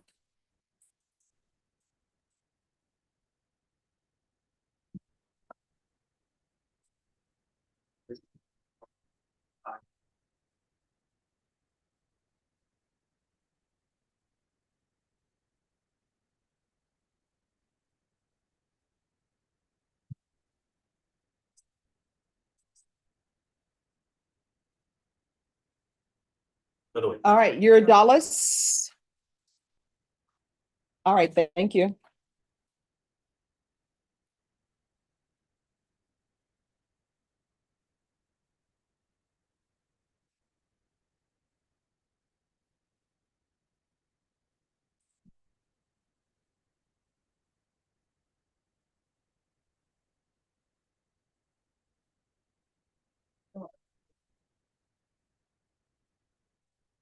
All right, and do you have, I need a stamp for a motion to revoke. A stamp for the motion to revoke. I have the file. It's Dallas. All right, thank you.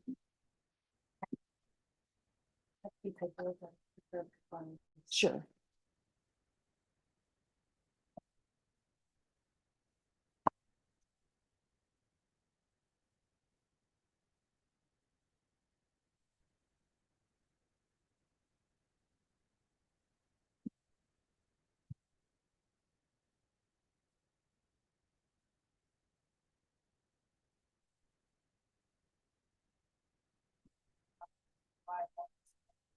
Michael DeLeon. Virginia Cerner, what's happening?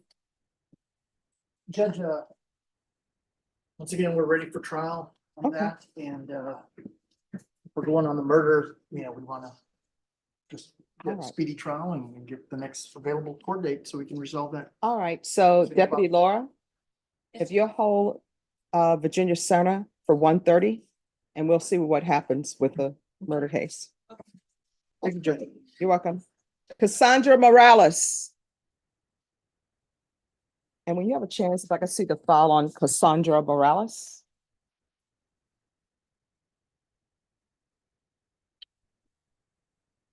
Oh, again, another one that you've already given to me. You're on it.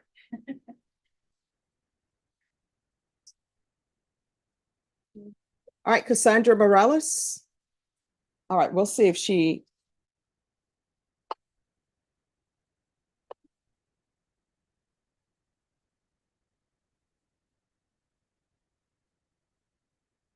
Luis De Leon. President on that, Your Honor, Mr. De Leon's present. We've been in court. We've been told it's the PIC unit case, so we've been waiting for, I think you've seen me here. pretty much Who is all morning. PIC? It's a special unit in the DA's office. All right, and who are the prosecutors in that unit? I don't know.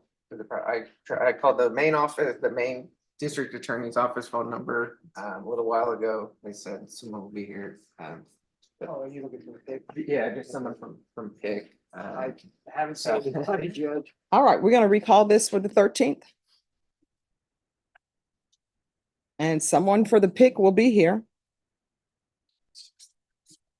Is there any way either Mr. De Leon could be excused from that court date so he could work or recall it for the following week? No. So they can spread it out. No, because we were here in May and all the discovery was supposed to have been uploaded and the state was the tender and offer and that hasn't happened.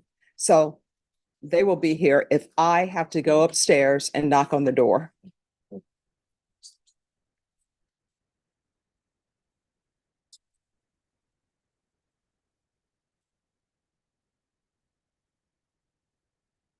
All right, once you sign the reset form, you're excused.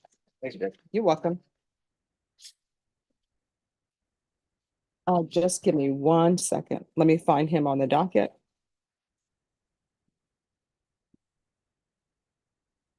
Yes.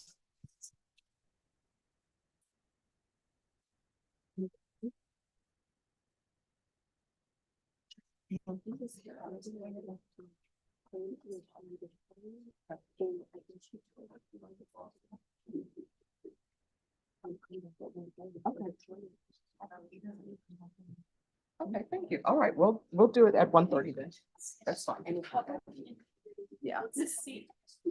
I appreciate you.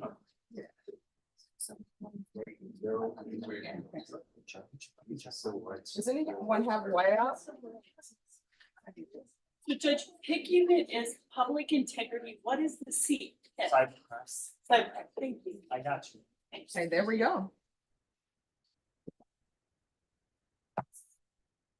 Oh, and I know that all the attorneys have decided to rush the 187th close to 12, but guess what? We're recessing at 12. So who's not done? Guess what? You're coming back on the 13th. Not today. No. All right. Are we ready on Yuri Dallas? Yes. All right.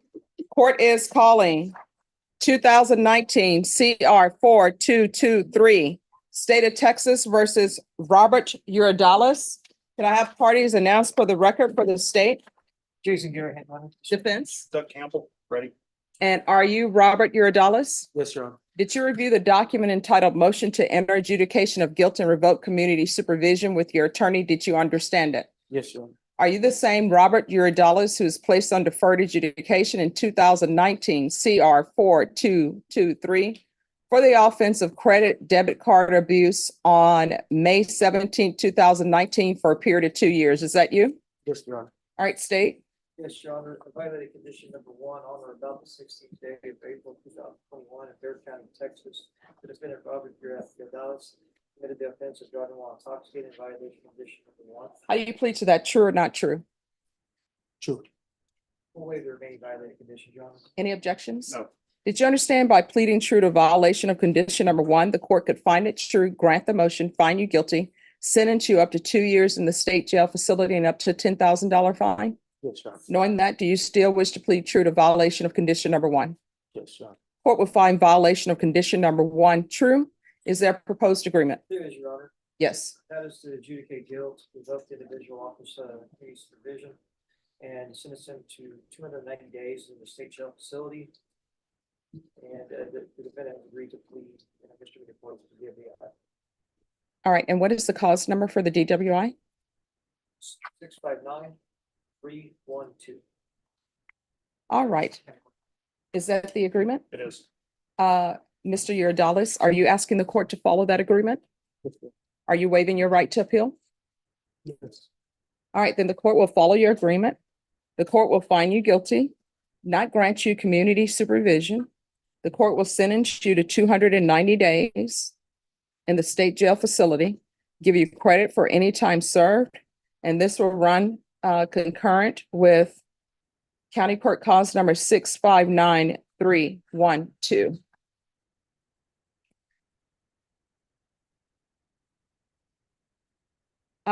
Probation, was there any restitution?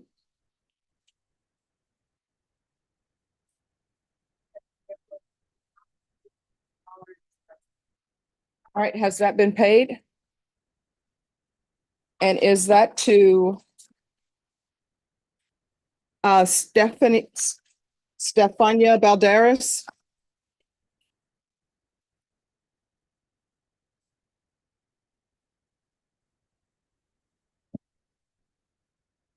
Yes, Judge. All right, and the court is going to order the the $800 restitution. Stefania Balderas.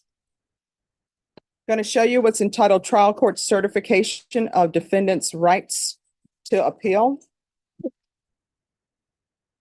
Did you review that? Yes. Judge, I was just reminded, when I did my calculation, it had 182 days for state ISF. We'd asked that that be applied to this sentence. So All right, the court will give credit for any time served and inpatient treatment that was successfully completed.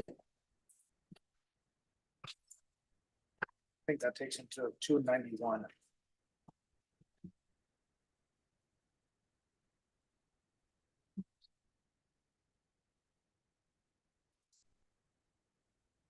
All right, did you review the document entitled Trial Court Certification of Defendant's Rights to Appeal with your attorney? Did you understand it? Did you sign it? Yes, Your Honor. Because this is a plea bargain agreement, because I followed your plea bargain agreement, and because you waive your right to appeal, you do not have the court's permission to appeal. Because this is a felony conviction, you're not allowed to own or possess any weapons or ammunition. If you have a question over what a weapon or ammunition is, you'll need to speak to an attorney. Do you understand? Yes, Your Honor. All right, we can go off the record. Make sure you do better in life. Otherwise, you're going to keep coming back to court. You understand? Yes, Your Honor. And with regards to your judgment satisfied, sometimes the state jail facility will see that it's a judgment satisfied and they won't pick you up. But sometimes they will pick you up for processing. All right, do you understand?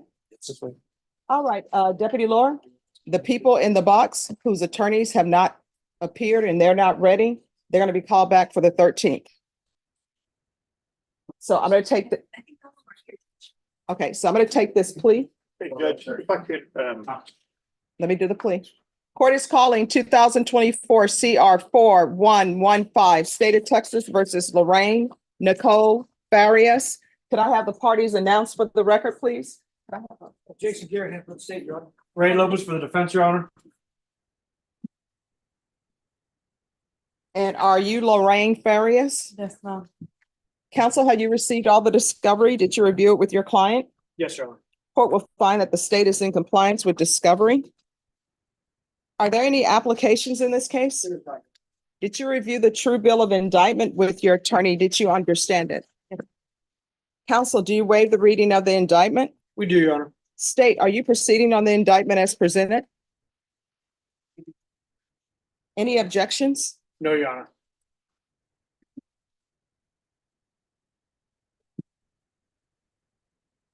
Did you review the document entitled Court Admonishments with your attorney? Did you understand it? Yes. The charge is theft under $2,500 enhanced. That's a state jail felony. Range of punishment is anywhere from 180 days up to 2 years in the state jail facility and up to a $10,000 fine. Did you understand? Yes, ma'am. If you have a plea bargain agreement with the state, court does not have to follow your plea. If for any reason the court does not follow your plea and gives you more than you bargained for, The fact that you entered a plea will not be used against you, and you will be allowed to withdraw your plea. Did you understand? Yes, ma'am. Did you understand you have a right to jury trial, a right for you or your attorney to cross-examine and confront any witnesses the state would call in the right to remain silent? Yes, ma'am. Did you understand by entering this plea bargain agreement, you were giving up those rights? Did you intend to give up those rights and enter into a plea bargain agreement in this case? Yes, ma'am. Counsel, has your client been able to provide you with any defenses? Yes, Your Honor. Do you believe she has a rational as well as a factual understanding of the charges against her? I do, Your Honor. Do you believe she's currently competent and was legally sane at the time of the offense? Yes, Your Honor. Ms. Farias, has anyone threatened you, coerced you, or placed you in fear to get you to enter this plea? No, ma'am. Anyone promised you anything other than the plea? No, ma'am. Are you satisfied with the way you've been represented? Yes, ma'am. Are you a U.S. citizen? Yes, ma'am. Court will find that defendant has knowingly and voluntarily waived her right to jury trial. Did you review the plea bargain page with your attorney? Did you understand it? Yes, ma'am. According to the plea, 16 months in the state jail facility, no applications. State will take in consideration 7270020. Did you understand that to be the plea? Yes, ma'am. Defense is at the plea. Yes, Your Honor. State is at the plea. It is, Your Honor. Did you review the waiver of appeal paragraph with your attorney? Did you understand it? Did you sign it in both places? Yes, ma'am. Did you understand by signing that you're waiving your right to appeal? The only items that can be appealed are written pretrial motions that have been filed, heard, and ruled upon by the court. Did you understand? Yes, ma'am. Counsel, have there been any such motions? There have not, Your Honor. To the offense, how do you plead? A no contest. State any evidence. Yes. No objection, Your Honor. All right, state you may be excused. Did you review the document entitled Wavering Consent to Stipulation of Testimony and Stipulations with your attorney? Did you understand it? Did you sign it in all the appropriate places? Yes, ma'am. Again, did you understand you have a right to jury trial, a right for you or your attorney to cross-examine and confront any witnesses the state would call in the right to remain silent? Yes, ma'am. Did you understand that today the state will be presenting evidence in the form of witnesses' statements and police reports, but most importantly, there'll be no live testimony? Did you understand? Yes, ma'am. Court will find that defendant has knowingly and voluntarily waived and consented to stipulation of testimony and stipulations. Court will accept into evidence states exhibits 1 and attachments, and the court will review the same.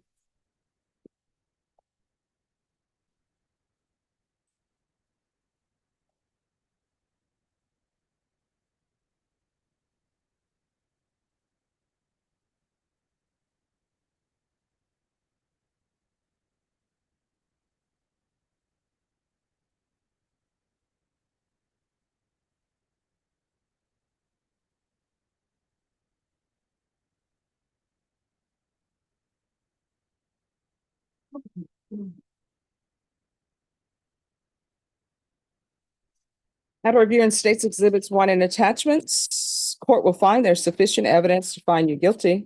The court will find you guilty. Are you proceeding with sentencing? Yes, Your Honor. Anything you wish to say on behalf of your client? No, Your Honor. We just asked the court to follow the plea bargain agreement. Court is going to sentence you to 16 months in the state jail facility, give you credit for any time served. Take in consideration 7270020. There's to be no contact with Richard Ramirez and no contact with Coles. Did you review the document entitled Trial Court Certification of Defendant's Rights to Appeal with your attorney? Did you understand it? Yes, ma'am. And did you sign it? Yes, ma'am. Because this is a plea bargain agreement, because I followed your plea bargain agreement, and because you waive your right to appeal, you do not have the court's permission to appeal. Do you understand? Yes, ma'am.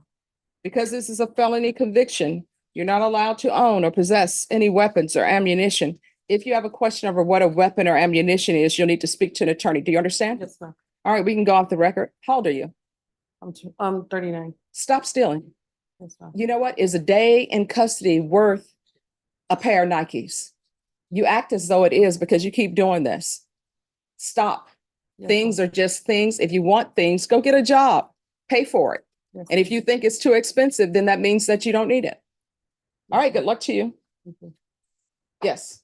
Yes, Judge, so have the discovery, we have an agreement worked out. I know you're recalling the case for Thursday. I was gonna ask you to be called back next week. I'm gonna be in Houston tomorrow.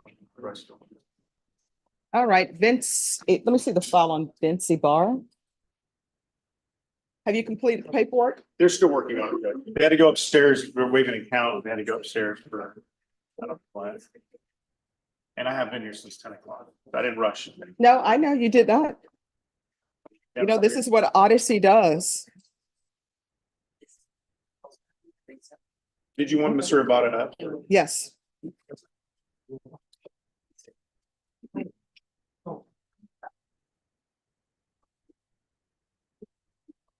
All right, Mr. Ibar, today is your plea deadline date. I understand that you are accepting the offer. Is that correct? State, I understand on Mr. Ibar, you all are working on the paperwork. Is that correct? Yes, we're putting it together right now. Okay, and I know it's not going to be ready. So, are you available anytime this week, counsel? I'm gonna be gone tomorrow morning for the rest of the week to Houston. All right. So then what we can do is we can recall this for the 17th. That works for you, Judge. Deputy Laura, June 17th, does that work for you? All right, so we're going to come back on June 17th for a plea. Thank you, Judge. You're welcome. Me, Judge. I don't know, do you want him to sit back down? Yeah. Yes.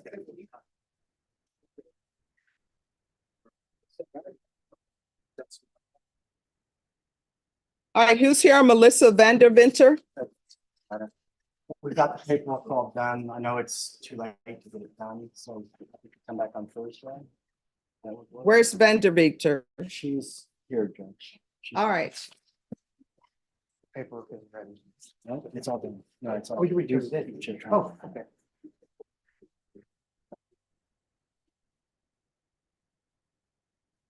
All right, we can either do this one or two ways. One, I can recall it for tomorrow, but you'll need to be here exactly at 9.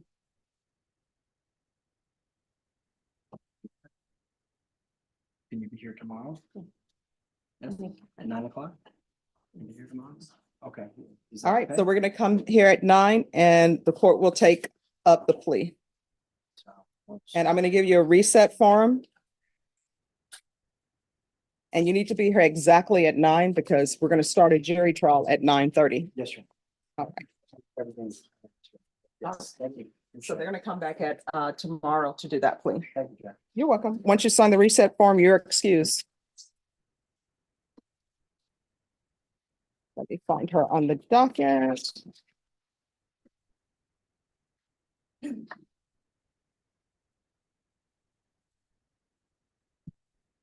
Matthew Bags. Judge, I'm present on that. He's present. We just got the paperwork, Judge. All right, so you're all going to have to come back this afternoon for the plea. Because we've been trying to do this plea for 3 days. And Judge, I have a mediation. I'm sorry, what? I have a mediation this afternoon. All right, come back here first. All right. Thank you. Just make sure you go over the paperwork with him.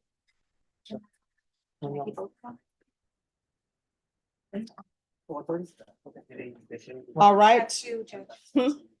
That might be much. Brian Garza, Or the same thing. plea. Yes. All right, come back this afternoon.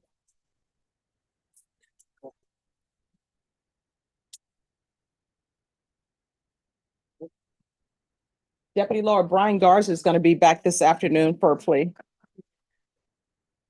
And Bags.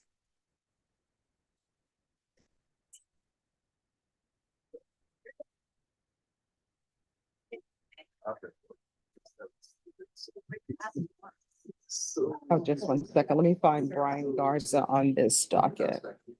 Okay. Yes. Mhm.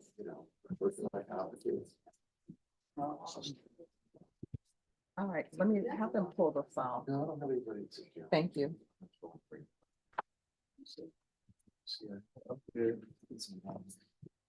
Bryla Butler. Here we are.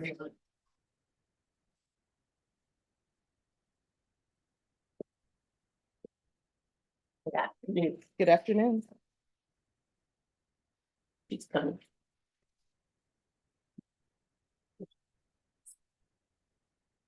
All right, have you all received the discovery? Yes. All right, why were you late for court? Your Honor, I apologize, for being late. I was late because, I stayed up the day before, to make it to court for my son. I have a CPS case. And I'm trying to fight to get my son back. And I had court yesterday. So I was up and I don't have a vehicle, so I was on the bus and I was exhausted from coming from court and work and everything yesterday. So I woke up late. It is my fault. I can't blame anyone else, but. All right, don't be late again. You understand? Yes, ma'am. All right, so where are we on discovery? I have discovery. What I wanted to bring to the court's attention is that my client has 3 more cases. This is our first setting on this one, but she has 2 more new felonies that are not indicted. And I was hoping to have a court date when all cases could be negotiated on the same day. All right, state, the other cases are We know. possession, theft, and possession. Yes, Judge, I mean, And I know with the possession, it depends on labs, correct? no, I judge, and and that's February of this year. That she was arrested for that one allegedly. And then there's another one in April of this year that she was allegedly in possession of also, Judge. All right, we're coming back on July 29th. Thank you. Once you sign, thank you. Once you sign the reset form, you're excused. Thank you. You're welcome. Ezekiel Neely, and this is the last case the court is taking up. Yes. That one, Judge. We just got a plea offer on that today. And so I've got all my discovery. Okay, why are you whispering? I'm trying not to, Judge. All right, and your client is in the center. So you have all So we discovery? got all discovery, Judge. We just got an offer, although we're still working with the state on that. And so I guess what we'd like to do, I know we can't come back because you're going to be busy this afternoon, but can you give us a plea deadline maybe in 2 weeks, 3 weeks, somewhere in there? All right, how old are you? 19. All right, so I'm going to give you a plea deadline date of July 15th. Is that enough time for you to make a decision? Yeah, should. No, I mean, it's up to you. You get to make a decision. Oh, yeah. I know sometimes young people want to talk to their parents after they're in trouble and not before they're making decisions, so. We've had some discussions, Judge, so that's why I wanted him to take her a few things, talk to who he needs to talk to, and then we can come back with court's permission. Okay. And thank you for dressing appropriately for court.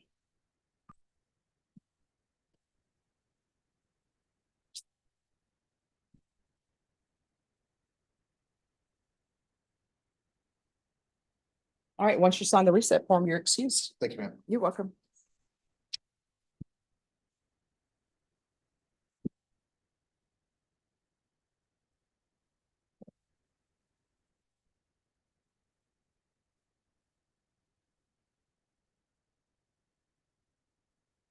See what pages. Oh. Juan Pavallaros. I know I'm mispronouncing your name. I'm sorry. It's the double L's that always get me. Come forward.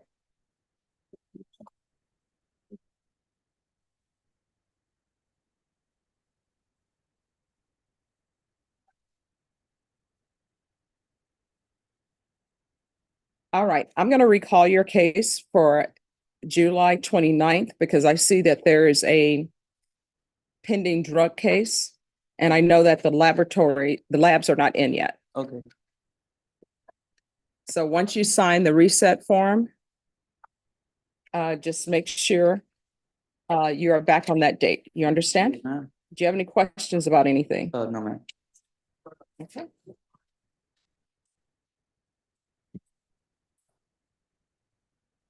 All right, they're going to give you the reset form and then you sign it and you're excused.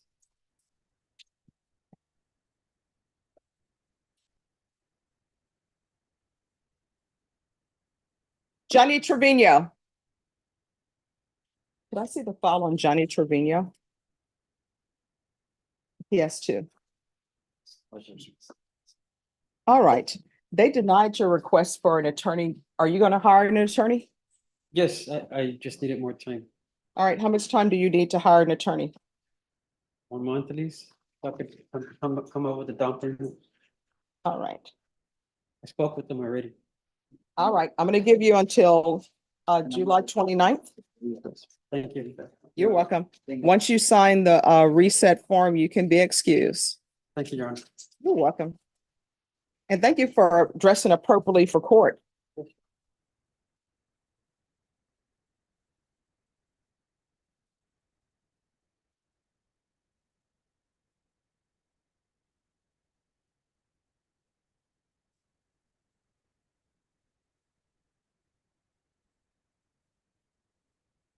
Okay.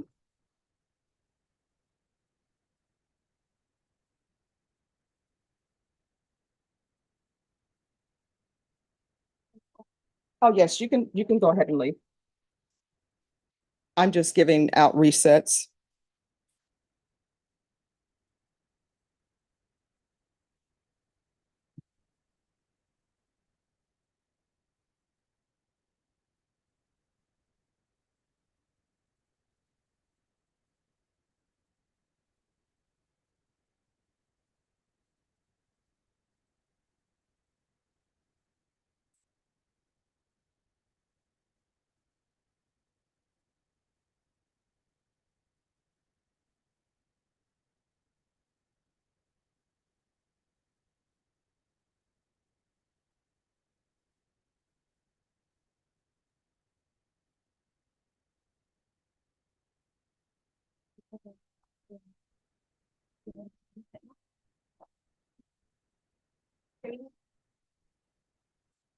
Yes, yes. Oh, I'm doing the reset for him.